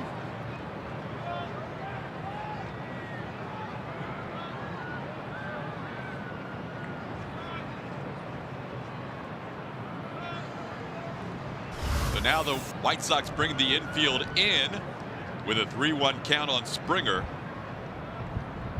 Marisnik the go-ahead run on third. Called strike. George flips the bat. No come back.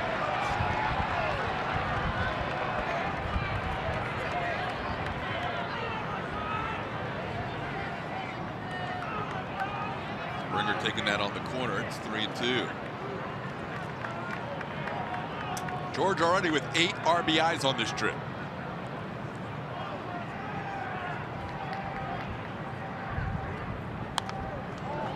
Now one back.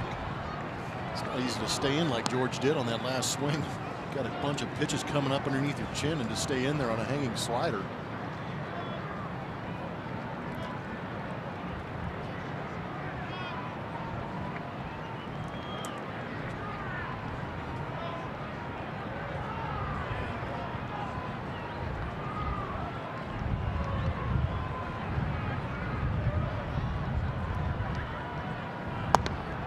Low ball 4. Rondon loses Springer. So after an opening hit by Jake Marisnik, moved to second on a wild pitch, moved to third on a pass ball. Now a 3-2 walk to Springer. And runners on the corners and nobody out for Jose Altuve.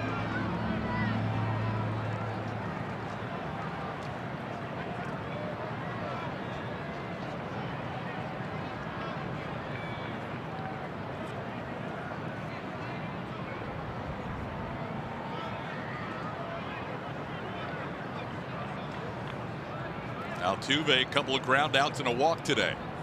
Now the middle of the infield's about halfway, and the corners are in.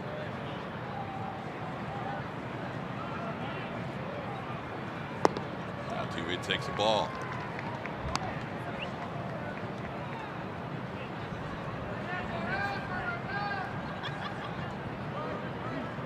Bullpen the last 5 games for the White Sox has an ERA above 5.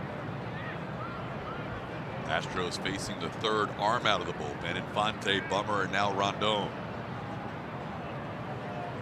Inside, almost hits Altuve with a breaking ball. It's 2-0.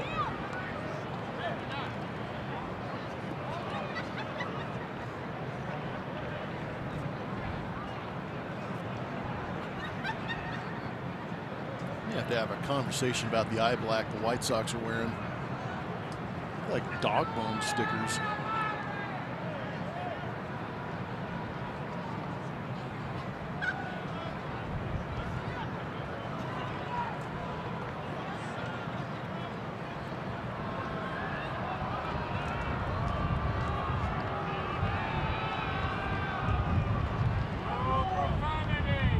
Rondon a career high in innings pitched in that last outing out of the bullpen.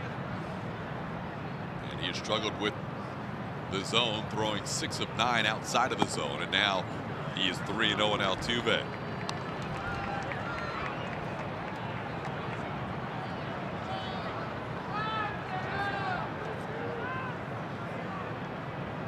Carlos Correa waits on deck.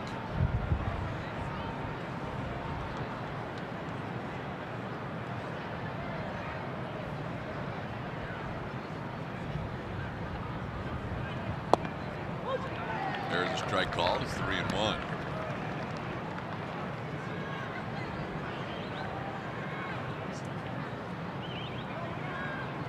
Rondon has had command issues with the Tigers. Pitched with the Tigers in 2013 and then the last 3 seasons. 52 walks in 111 innings.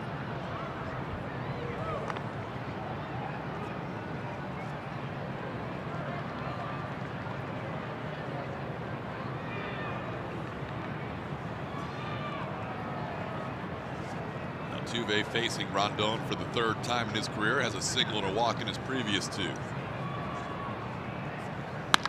And he has a base hit into left center field. Astros take their first lead of the game. Marisnick scores.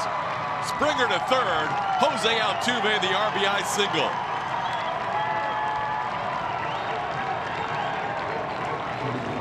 Nicely done by Jose Altuve. Good job of hanging in there. Got a guy on the mound darting baseballs all over the place, but stays in the center part of the plate with 97 and rams it right back up the middle. Nicely done. Good job by George going 1st and 3rd also. Altuve the best in the game this year, hitting with runners in scoring position, coming in batting .571, and he has his 10th run batted into the season. Yeah, you want to get paid, those are the numbers you want. Get those high risk numbers. How about the first 2 games of this series? The Astros were combined 10 for 19. That's what led to back-to-back 10-run games. How about the weight lifted off Jake Marisnick's shoulders as we saw him walking through the dugout? Yeah, he's going to be a little bit different human in that dugout now. Jake scoring the go-ahead run after a pinch single. And now Carlos Correa bats. Again, the middle of the infield, and now the 3rd baseman Sanchez all halfway, with runners on 1st and 3rd and nobody out. Correa, a couple of singles and a sacrifice fly. It was his 5th sacrifice fly of the season. Back to that runner on 3rd, less than 2-out situation for Carlos.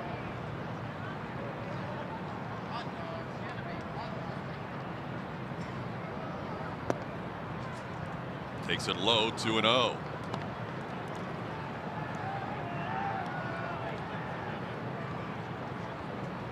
Is he going deep right here? He is going to sit on that 97 center cut. Rondon having some control issues. All he's thinking about is trying to get a pitch over. But if he gets a good fastball over and Correa's ready for it, watch out. 3-0. You walk Correa, Mr. Grand Slams waiting on deck. He's looking to get that 3rd one. Josh Reddick hit a grand slam in last night's game. First Astro ever with 2 grand slams in the month of April. First Correa with a 3-0 count. Oh, Reddick will bat with the bases loaded and nobody out.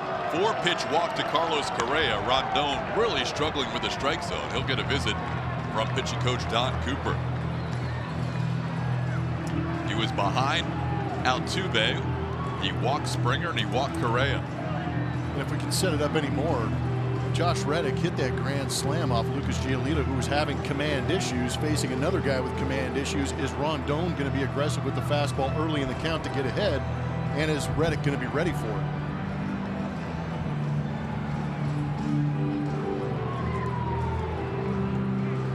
Well, Josh Reddick has faced Bruce Rondon once in his career. And he hit a home run. 1 for 1. With the 4-bagger, trying to get a 4-runner. He hit a 3-run home run, his only at bat of his career against Rondon. Now facing him with Springer on third, Altuve on second, Correa on first, nobody out.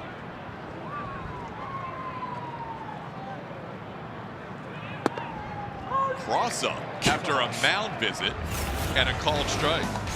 Last night, Lucas Giolito struggling with command, yanks a fastball down and in, and Josh Reddick seizing the opportunity going deep into the ninth for a 4-run home run. Follow that up with a solo home run, up to 6 home runs on the year for Josh.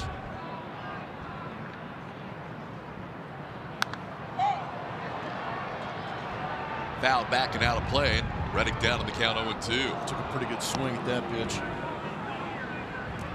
That last cross-up with Rondon and Castillo may have been the first time we've seen the mound visits come into play this year, because they're down to 2. Yep. And in the past, Castillo would have gone out and talked to his starting pitcher, or excuse me, his relief pitcher. But not wanting to waste a mound visit there, they tried to communicate from 60 feet away.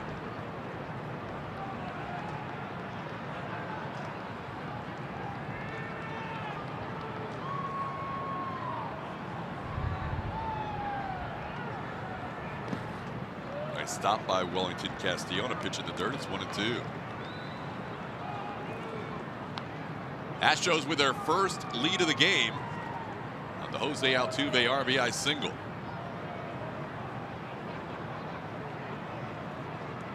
Reddick today has flied out to left twice and he's walked.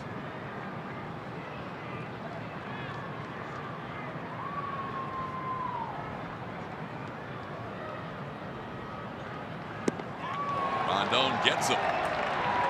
Reddick goes down on strikes. A big out for the White Sox and a big out for Bruce Rondon. Bases remain loaded, now 1 out.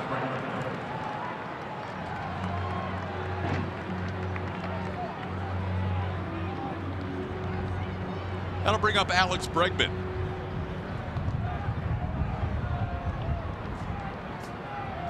Bregman on base twice today, a walk and a single. He also lined out to third. Seems like his at-bats have been better and better throughout this road trip.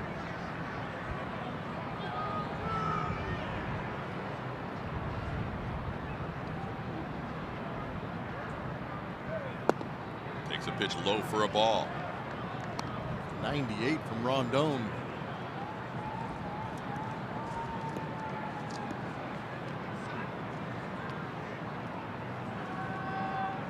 Second time Bregman has faced Rondon in his career. Rondon won their first battle, striking him out.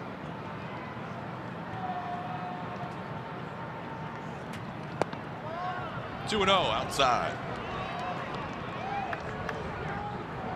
Rondon has thrown 21 pitches since coming out of the bullpen. 8 strikes, 13 out of the zone.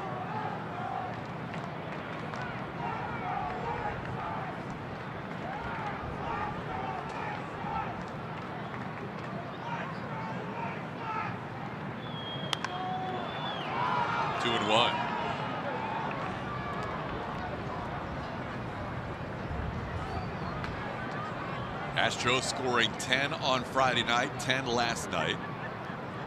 They scratched single runs across in the 5th and the 7th today. Bregman batting for the 3rd time this year with the bases loaded. Ooh. Is that the pitch? Yeah, that was a hanging breaking ball. Alex looked like he was right on it also. Ooh. Castillo knows they got away with one there.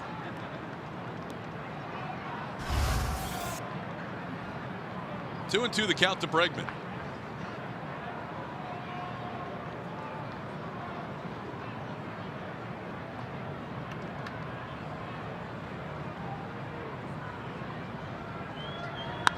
There's a ball into left field for a base hit. Springer scores. Everybody up a base. Alex Bregman an RBI. It's now a 3-1 game. Nicely done. Just enough exit velocity on that to drop it in front of the left fielder, Delmonico. But it had just enough hang time to where Altuve couldn't go sprinting towards third base in the potential effort to try and score. Hanging up just enough. But hey, with the bases juiced and you advance 90 feet, that's a good thing for your ball club. Rondon will exit the game. Bases remain loaded. 1 out in the inning. We'll be back with more after this in a 3-1 game.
Out and much more. Visit Astros.com/tours to book your Astros ballpark tour today.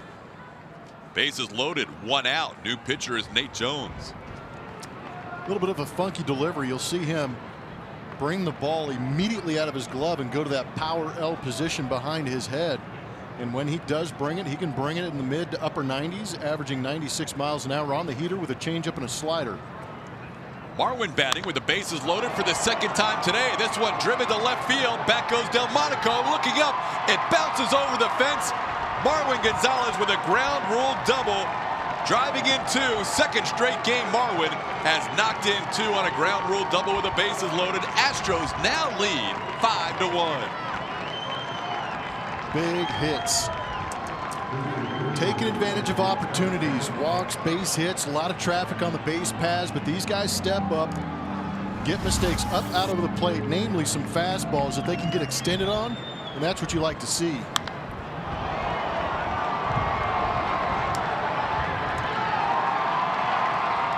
It's unfortunate it bounced into the seats. That's the second time he's been robbed of an RBI. Last night the same thing happened. Just enough pop. Just enough bounce on that warning track to send it over. Now the infield in with Evan Gattis batting. Gattis up and in. He was man, he was diving, wasn't he? He was about to dive into the pitch, and then he tried to jump out of the way, and kind of Beard got a little top heavy over the zone. Whoa. That'll keep you loose. Absolutely. I'm glad they slowed it down almost at regular speed. It looks like it almost looked like it went through his arms. See how Evan wants to take a swing. He's starting that swing, but had to lay off the last 2 pitches. Jones really struggled with his command in his last outing. He walked 3. Sensing a theme with these White Sox pitchers. A lot of pitches out of the zone.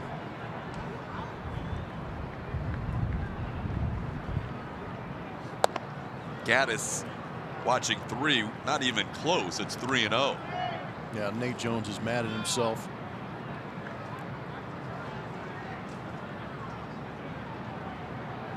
Max Stassi waits on deck.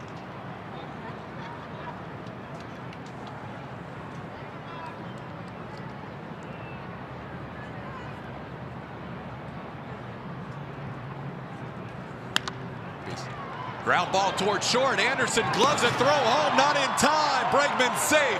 Astros add to the lead at 6-1. 3-0 green light for Evan. That's a fielder's choice RBI for Gaddis, and the Astros add to their lead. Tough play, 3-0 count. Evan Gaddis getting after it, driving in a run. Good read by Alex Bregman. Contact and go. Just that slight little bobble allowed Alex Bregman to get in there and force the errant throw.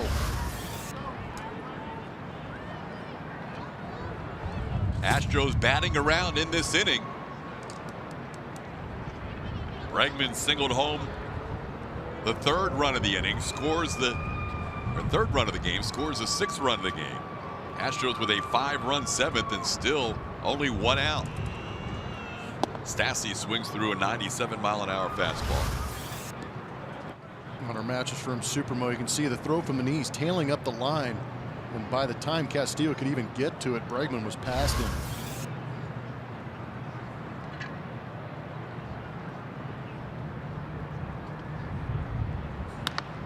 Stassi into right field. Garcia makes the play for out number 2.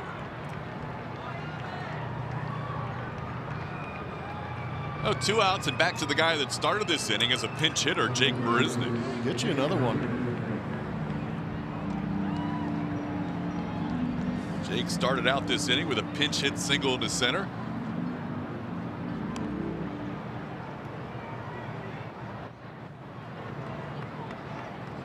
Snapped it 0 for 22. Ended up scoring the go-ahead run.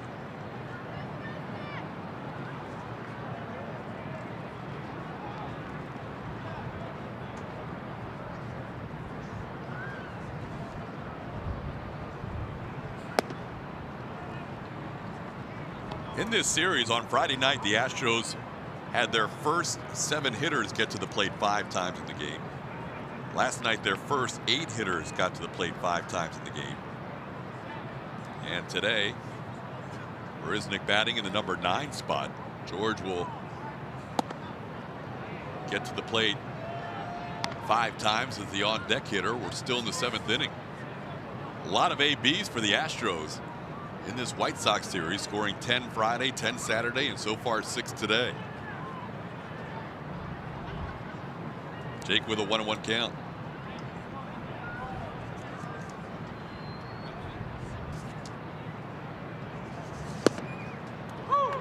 Pitch on the corner, it's 1-2.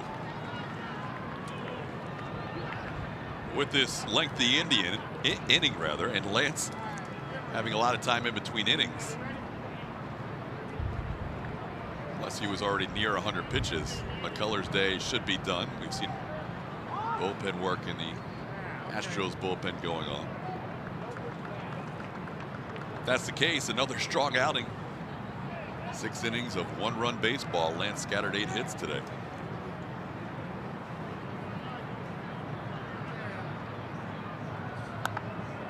And on the hands of Marisnick, stays 1-2.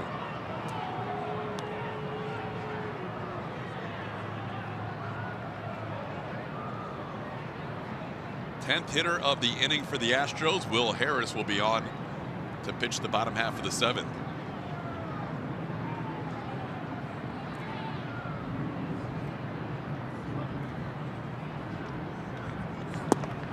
Marisnick goes down swinging, but damage done.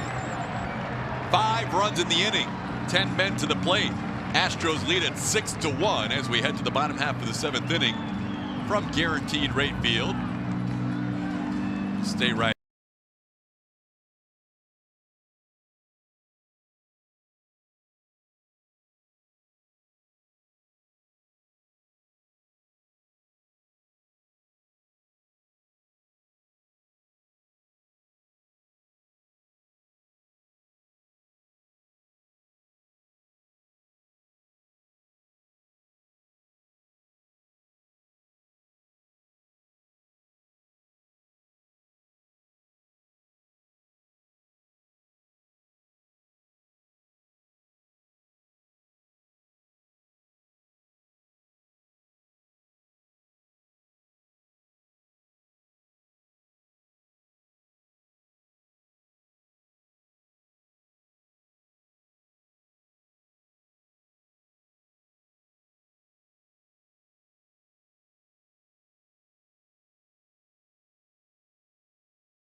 To remind you, you can catch a new episode of Astros Bases Loaded each and every Friday night all season long right here on AT&T Sportsnet. You will find exclusive interviews, feature stories, as well as the top plays of the week from your defending World Series champion Houston Astros. So be sure to catch this week's episode Friday at 6 o'clock, followed by the Astros and Hayes.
Watch the Astros in more ways than ever before by downloading the new AT&T Sportsnet app from iTunes or Google Play, or visit attsportsnet.com to stream on your computer. Log in with your cable account and you're all set. Available for those with AT&T Sportsnet in their TV subscription. Blackouts and territorial restrictions apply. TK? All right, Julia, on we go to the bottom half of the 7th inning. Astros with a 6-1 lead, and Will Harris, the new pitcher, delivers a strike. Will Harris and Chris Davinsky are the only two guys yet to pitch in this Chicago White Sox series. Now Devo's the only one out in that bullpen we haven't seen yet. Last time that Will Harris was out there was in Seattle on the 17th. So a pretty good layoff for Will Harris. He got the hole. Went 1 inning throwing 13 pitches and 2 punch-outs. The head 0-2 to the leadoff batter. Yuri Garcia takes one down low. It's 1-2. Well, Devo used to be in the White Sox organization. I got to think he pitches in this series. Why not? Devo's used to getting out there every other day, so 2 days off. Show them what they're missing. No, you're right. With the way this rotation has been going, that's what's going to happen to this bullpen. We're not going to see him as frequently as we saw them last year. That is I like that title. That is a perfect 10. Yeah. 10. It's not one time through the road. These guys are doing it night after night. Strikeout to walk ratio, my goodness. Unreal numbers for the rotation 2 times through.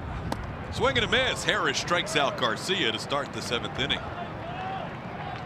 Lance McCullers allowed 1 run in back-to-back starts. Today was a little different than his last one. Yeah, you're right. Pitching a little more to contact. There were some aggressive hitters on that White Sox side. Last start against Seattle, Lance McCullers had 11 punch-outs. We didn't see that today. He was using that defense behind him. Got a little wild with some of the pitches, falling behind in the count, but some nice double plays turned behind him. He only had 3 punch-outs in this ball game today, but 2 double plays turned behind him helped Lance get through that quality start. Through 96 pitches in those 6 innings. And good to see him put back-to-back starts together after one of the worst outings of his career. Yes. Where he struggled against the Twins 2 outings ago. 8 earned runs, his highest total in 3 2/3 innings. Moncada down at the plate after fouling that one off. Guys are taking a beating out on themselves. But Lance is interesting. You talked about that ERA in Minnesota taking a beating. It jumped considerably. But now working it back down. Gains a whole run between what he came in. He came into this game at 5.57, walks out at a 4.67. That's the thing about early in the season. You can bring it down in a hurry. Lance still has a way to go before he's where he wants it to be. Did Moncada hit his back foot on that foul ball? He's holding his left foot. Well, guys that have good cutters will do that to you, unfortunately. And we know that the natural cut of Will Harris will create some funky swings. But if it gets that back leg, not only does it surprise you because it rarely happens, it kind of hurts. There's no protection back there. Yeah, take that. Off the back ankle. So Lance came out of that game in Minnesota with a 7.71 ERA, worked it down against Seattle to a 5.57, and now today a 4.67. So that's a good move by him. Altuve can't flag it on the sharply hit base hit by Yohan Moncada. He's a one-out base runner in the 7th inning.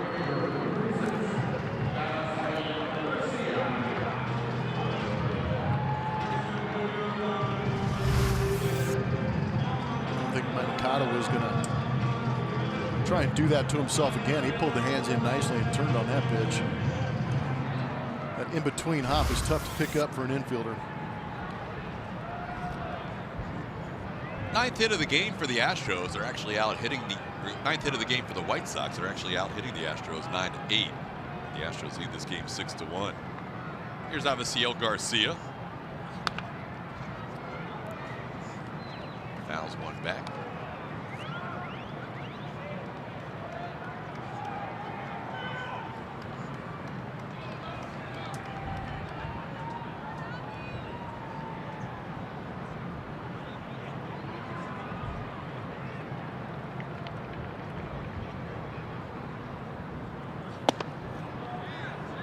In on the hands of Garcia, it's 1-1. See a couple of infield hits against Lance. 2 for 3 on the day. Astros dropped the opening game of this road trip, losing in Seattle 2-1 on Monday. They are trying to run the table for the rest of the trip. Breaking ball outside, 2-1.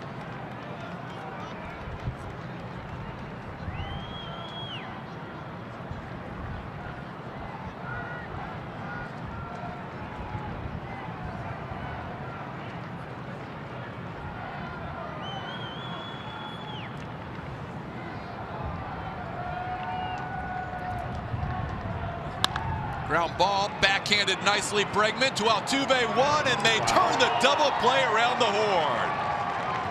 Bregman starts it, Altuve in the middle. And Will Harris uses the double play to get out of it. The Astros are functioning at a high level right now on all sides of the baseball. This defensively that was an incredible feed going away from that turn, but wow.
It is 13-4.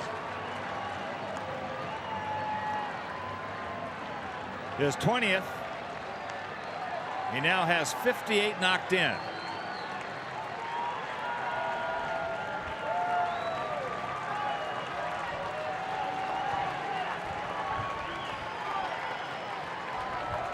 Wow. It didn't appear to be that bad of a pitch. It was mercy. We go to the 8th. George Springer against the new pitcher, chops one towards short. Anderson with the throw to first to get Springer on one pitch. There he is. In the building. Ken Hawk Harrelson still works some Sunday afternoon games at home. Most of his work in his final season coming on the road for the White Sox. 2018, the final year for Hawkaroo in the White Sox booth. Yeah, that has definitely become a tradition here in Chicago on the south side, is having Hawk Harrelson on the call. End of an era. Not many times as a broadcaster on the front cover of the media guide, but that's the case this year for the White Sox. Altuve to right field. Garcia just in front of the warning track, puts it away for out number 2. 2 pitches and 2 outs. Quick work for Luis Avalon. Yeah, having a broadcaster on the cover of your media guide says a lot about the team and the man. Hawk deserves it. He's been around for a while, had a great playing career, but also one of the more notable voices on air. Just for some of the off-the-cuff comments and home run calls. If he was calling that Altuve fly ball and Altuve was playing for the team he was calling, he'd go, stretch. But it wouldn't stretch far enough. Altuve's still looking for his first home run. The home run he called in our clip coming out of break was Jeff Bagwell hitting 3 home runs against the White Sox. The same season, he hit 3 home runs at Wrigley Field against the Cubs. Love playing in Chicago. Woo! I think he had himself a season in the Windy City that year. 1-1 the count to Carlos Correa, who's perfect on the day. 2 singles, sac fly, walk, run scored, RBI. As much as Correa wants those RBIs, and he's picked up 19 of them this year, he did not expand the zone in his last at bat with runners on first and third and nobody out. Ended up drawing a walk to load the bases.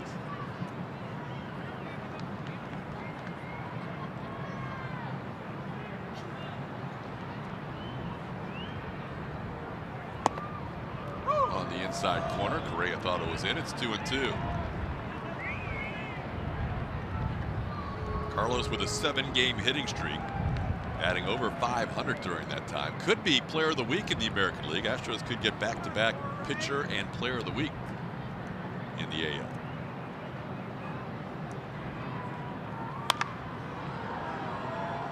Out of play, it stays 2-2.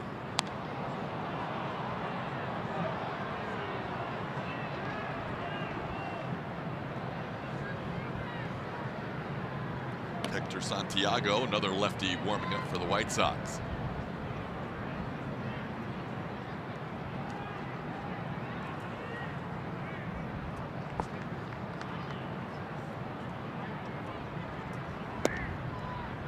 Counts 3-2.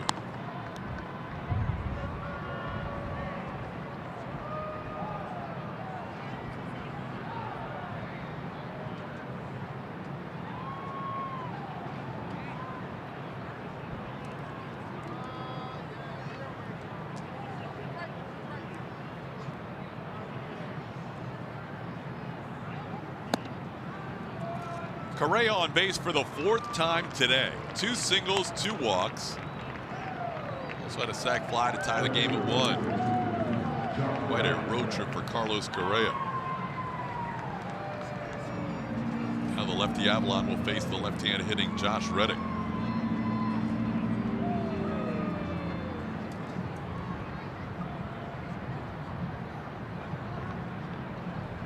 Ken Giles warming up in the Astros bullpen.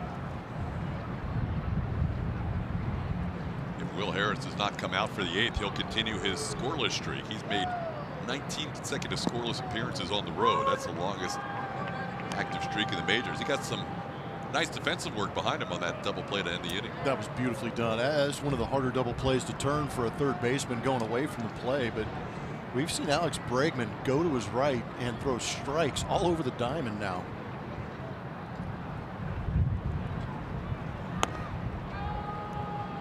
Couple errant throws on routine plays for Alex earlier in the year, but other than that, we have seen him play exceptional D at third to the point where we're going to try and get people to think about the possibility of him having a Gold Glove at the end of the year. Yeah, he is definitely turning some heads early on with his play out there at third base.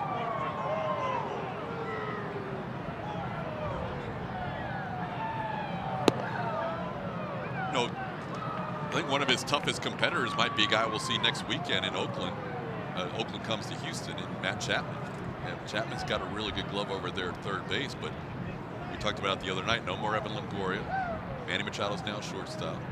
Adrian Beltre is getting up there in years. Yeah, they may cut back a little bit on his play at third base just to save his legs a little bit. If he remains in Texas for a full season. Manny Machado's a guy for me. My goodness. 2 home runs the other day, or was that today? Today. Good grief. Yeah, his stock is going up as Baltimore's falls. Well put. Man. It's been a tough year for Buck Showalter and the Orioles. 2-2 the count. Josh Reddick looking for his first hit today. And he pops one up. Shallow left. Who wants it? Sanchez being called off. Left fielder Nicky Delmonico puts it away. 6-1 Astros heading to the bottom of the eighth.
Back in the day that happened just across the street, Comiskey Park, 1979, where they were expecting around 20,000 fans.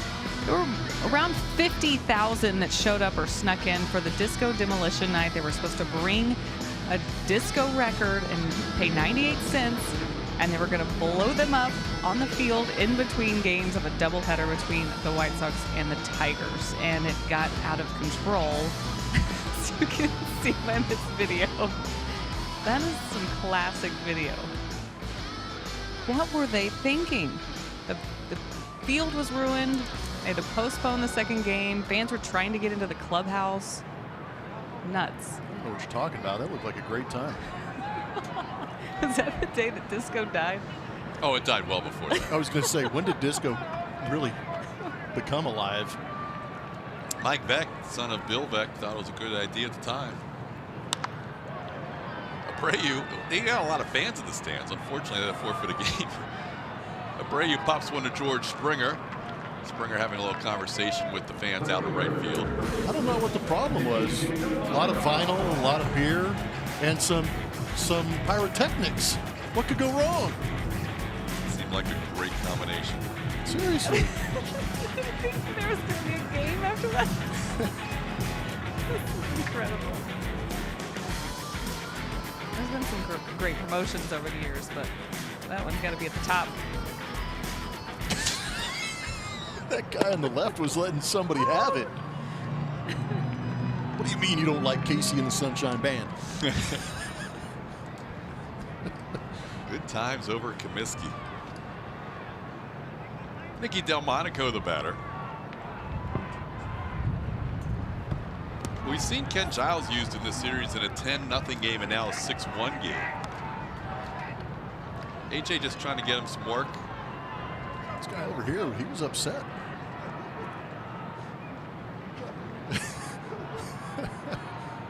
Gosh, this thing went Lord of the Flies in a hurry, huh? Yeah. Escalated quickly. 1-2 the count.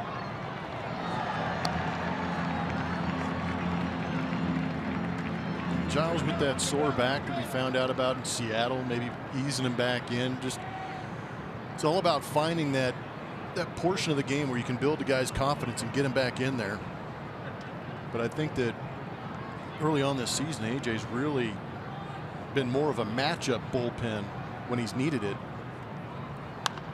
But again, with the offense going the way it is and scoring the runs at the pace they're doing it, and the starting rotation doing what they're doing, it's tough to find those guys the perfect moments to go out there and pitch.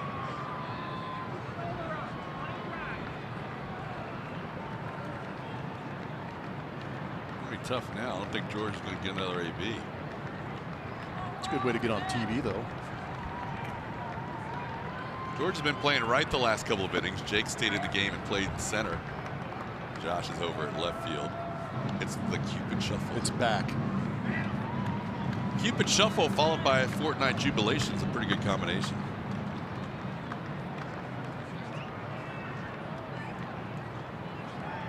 Got a rare glimpse of the championship robe last night on Josh Reddick, too, on Julia's Instagram.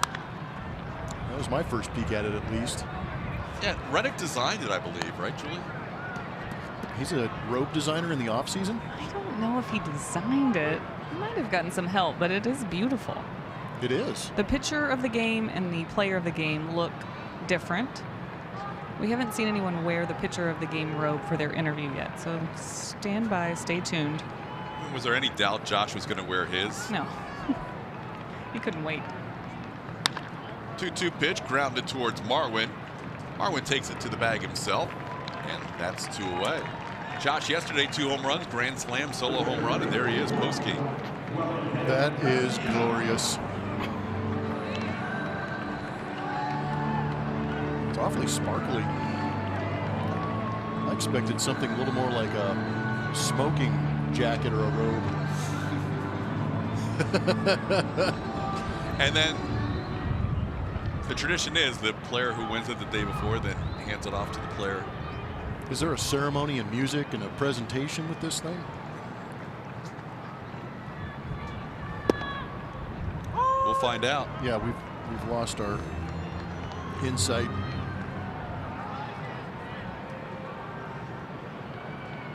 Wellington Castillo batting. Giles so far with 2 outs in the inning.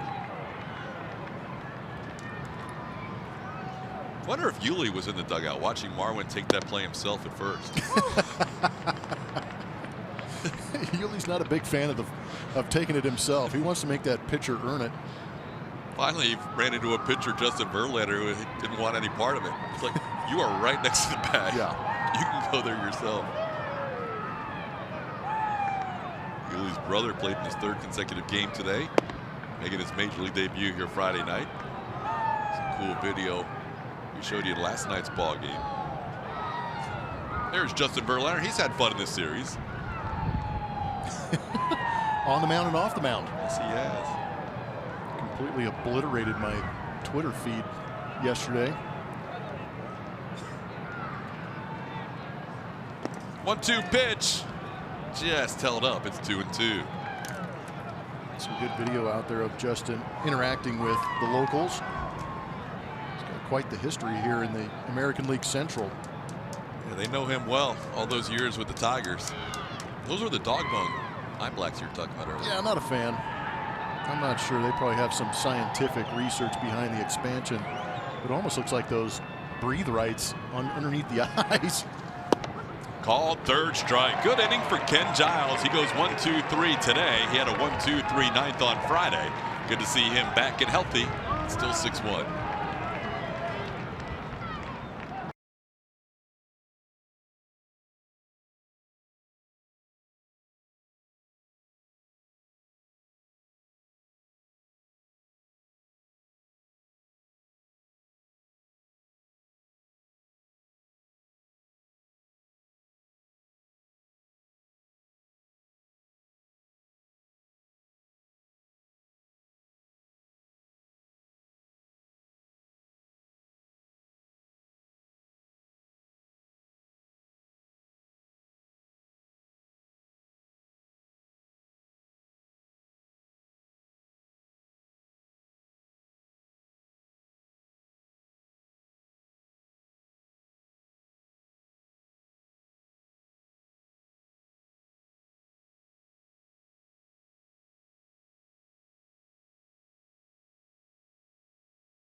getting up the schneid, breaking up that offer with a drop shot into center field, and then the bats got loose. Jose Altuve with a bullet to center field, driving in a run. Alex Bregman dropping one just in front of Delmonico, driving in George Springer, and then the big one from Marwin Gonzalez, fastball up and away. Drives it, bounces it off that warning track into the stands, driving in a couple. Big 5-run seventh for those Houston Astros.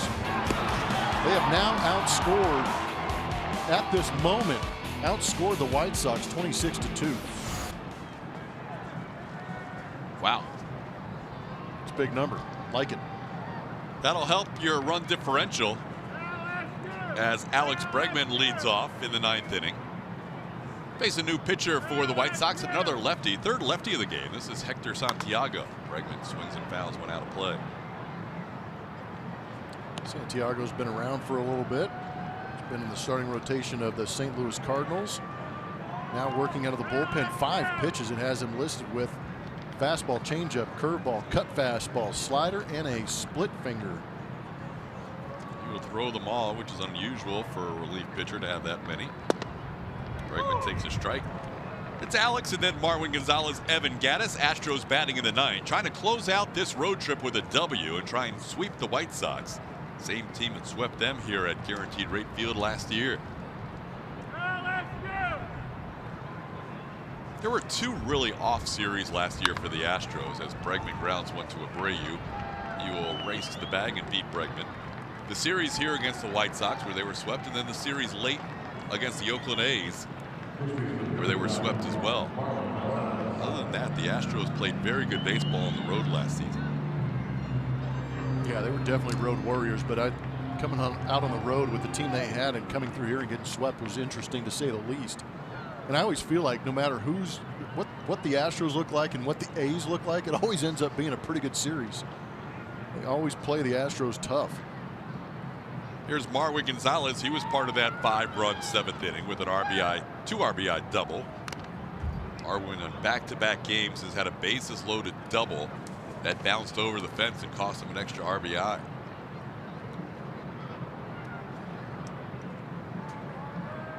Well, you mentioned it earlier in the game. Everybody in the bullpen has been used, and AJ has been able to, I'm not trying to offend the White Sox, but he's been able to pitch his bullpen like it's spring training, in that he's had big leads, so he can use whoever he wants for as long as he wants. In the first 2 games, winning 10-0 and 10-1. And today's been fairly comfortable too, even though it took until the 7th before the Astros led by 5. So Chris Davinsky's the one guy you said that hasn't pitched this series, and now he's warming up. It's good to see, and you're right. You got to be able to get these guys out there and get them some work, because when we get home, these Astros are going to be facing some tough competition. The Angels coming through, so it's good to get these guys some game action before they get thrown into the mix, which should be a pretty good matchup at home. Yeah, that should be exciting. I know it's early. We're still in April. We're still less than 25 games in, but whenever you have a 1st and 2nd place team in the division, most fans in our early season stroll poll, when asked about who the biggest challenger was in the AL West, voted for the Angels. These next 3 games will be an early litmus test to see where things are between the Astros and Mike Scioscia's Angels. 1-2 the count to Marwin. Marwin up to 11 runs batted in. Those 2 RBIs earlier today.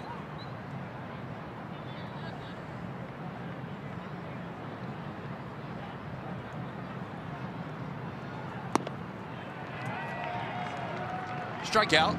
Out number 2. Santiago picks up a strikeout of Marwin.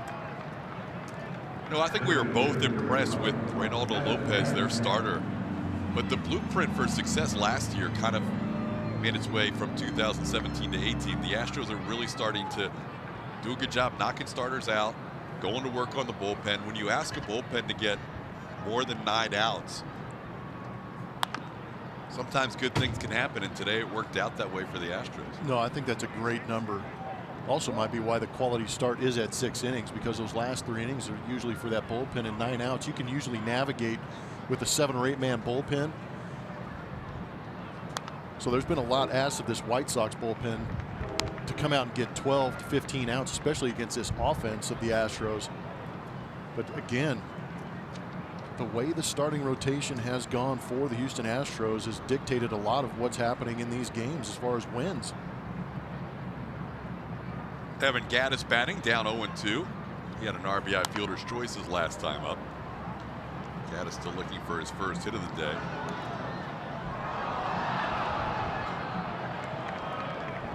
So the bullpen is in good shape heading into the Angels series. The offense has come alive. All good signs. Astros really had struggled offensively for the first couple of weeks of the season.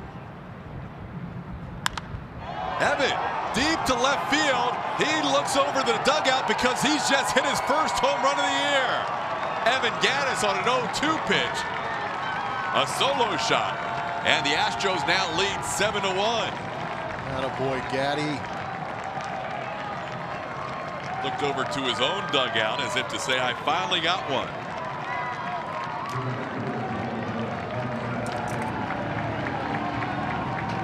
Try and get those DH numbers going for the Houston Astros. Up and in. Just react.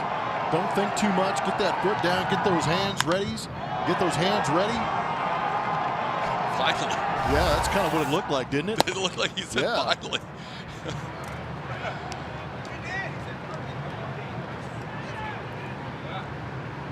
That has to feel good. That'll make that flight even sweeter for Evan Gattis. Not only a W if the Astros hold on to the 7-1 lead, but his first home run of the year. Slowly hit ground ball off the bat of Stassi, and Sanchez can't field it.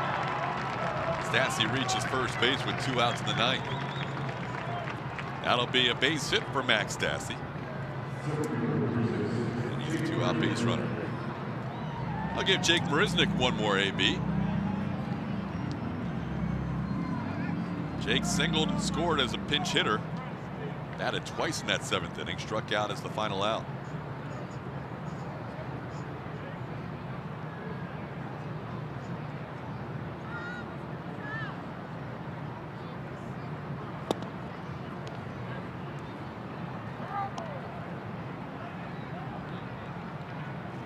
Astros in game 1 had the first 7 in the order get 5 plate appearances. Game 2, the first 8 in the order. Game 3, the first, all of them, all 9 of them getting 5 plate appearances. Marisnick getting 2 because he came in, but that spot in the order getting a chance to bat 5 times. That is a lot of ABs and plate appearances for this Astros lineup in Chicago. Jake fouls one back. It's 1-2.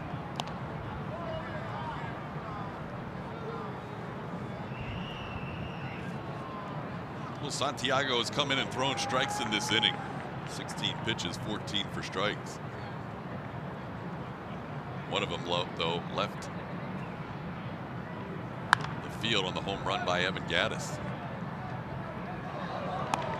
Play.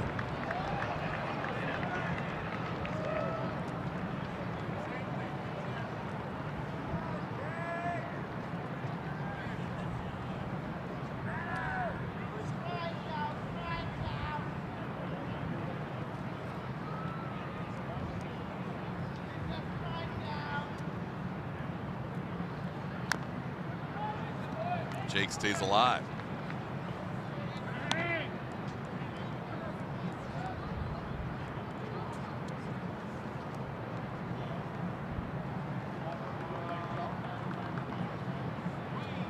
Stassi on base for the 2nd time today. Astros adding a run, lead it now 7-1. They score at least 7 runs in their last 5 games. Marisnick goes down swinging for the 2nd straight time. We head to the bottom half of the 9th with the Astros leading 7-1. Houston Astros baseball on AT&T Sportsnet is brought to you by Toyota. Let's go places. And by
white flag. Who could it be? Dr. Death, Danny Darwin. That's the first I've heard of the white flag trade. Part of that 98 Astros rotation. Quite a group right there. This current rotation doing things that haven't happened since the year before that in '87. Chris Davinsky on in the bottom half of the 9th inning.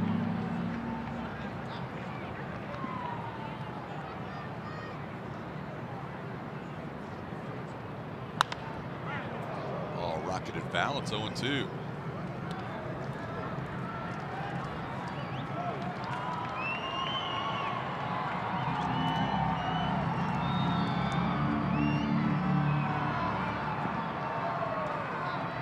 Haven't seen Davinsky in a game since that second game against the Mariners on Tuesday night. 0-2 pitch bounces up there. It's 1-2. He'll face the 6, 7, 8 hitters Matt Davidson, Yolmer Sanchez, and Tim Anderson.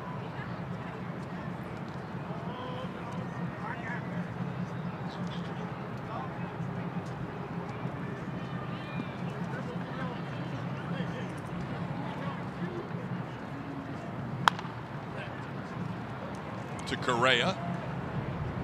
Carlos to Barwin, out number 1 in the 9th. Davinsky was a pretty good player to be named later in a deal from the White Sox. Trade was initially made in July of 2012, and Davinsky was named the player to be named later a couple of weeks later. Brett Myers going from Houston to Chicago. Devo making the All-Star team for the first time last year after a great rookie season.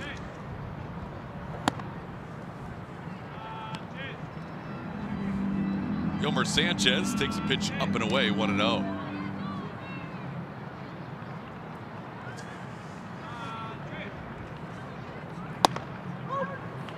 The Astros win. They will improve to 16-7 on the year. The best start after 23 games in Astros history. The 1980 Astros and the 2015 Astros both started out 16-7. So this year's version is one game ahead of where last year's team was if they win this 7-1 game. That makes AJ smile. A little changeup drops in. It's 2-2. Always appreciate when he has the earpiece in listening to us. Laugh along with us when things are going good.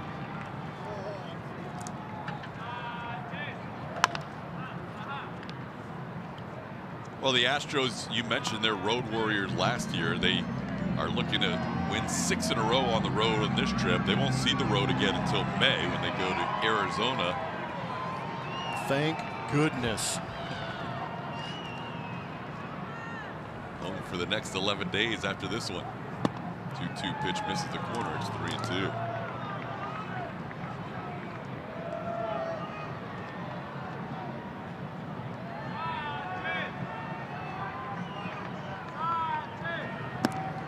And the changeup doesn't get him. Swing and 1-out walk issued by Davinsky. One of the key moments in this 7-1 game came on defense. Yeah, Brady's a high RBI type guy, but Reddick put himself in good position to make a strong throw home, and he did. Max Stassi going to get the tag. It was reviewed, and the call was confirmed out at home plate. Another assist for Josh Reddick. Spider-Man out there slinging webs. Here's Tim Anderson. He takes a called strike. It's really been a complete road trip. You've had the strong pitching. We've shown you numerous times what they've done over the last 10 games. You've had the offense that has now scored 7 runs or more in 5 straight games, and some really solid defensive plays along the way. Absolutely. What I like about the Astros is even when the offense isn't going, when those guys get on defense, there's still a great amount of pride playing behind these pitchers and helping them keep the run totals as low as they are. You got to go out there and play some defense. They've tried to strike out the world, but every once in a while the ball gets put in play and they make plays behind them. Swing and a miss from Anderson. 1-2 the count.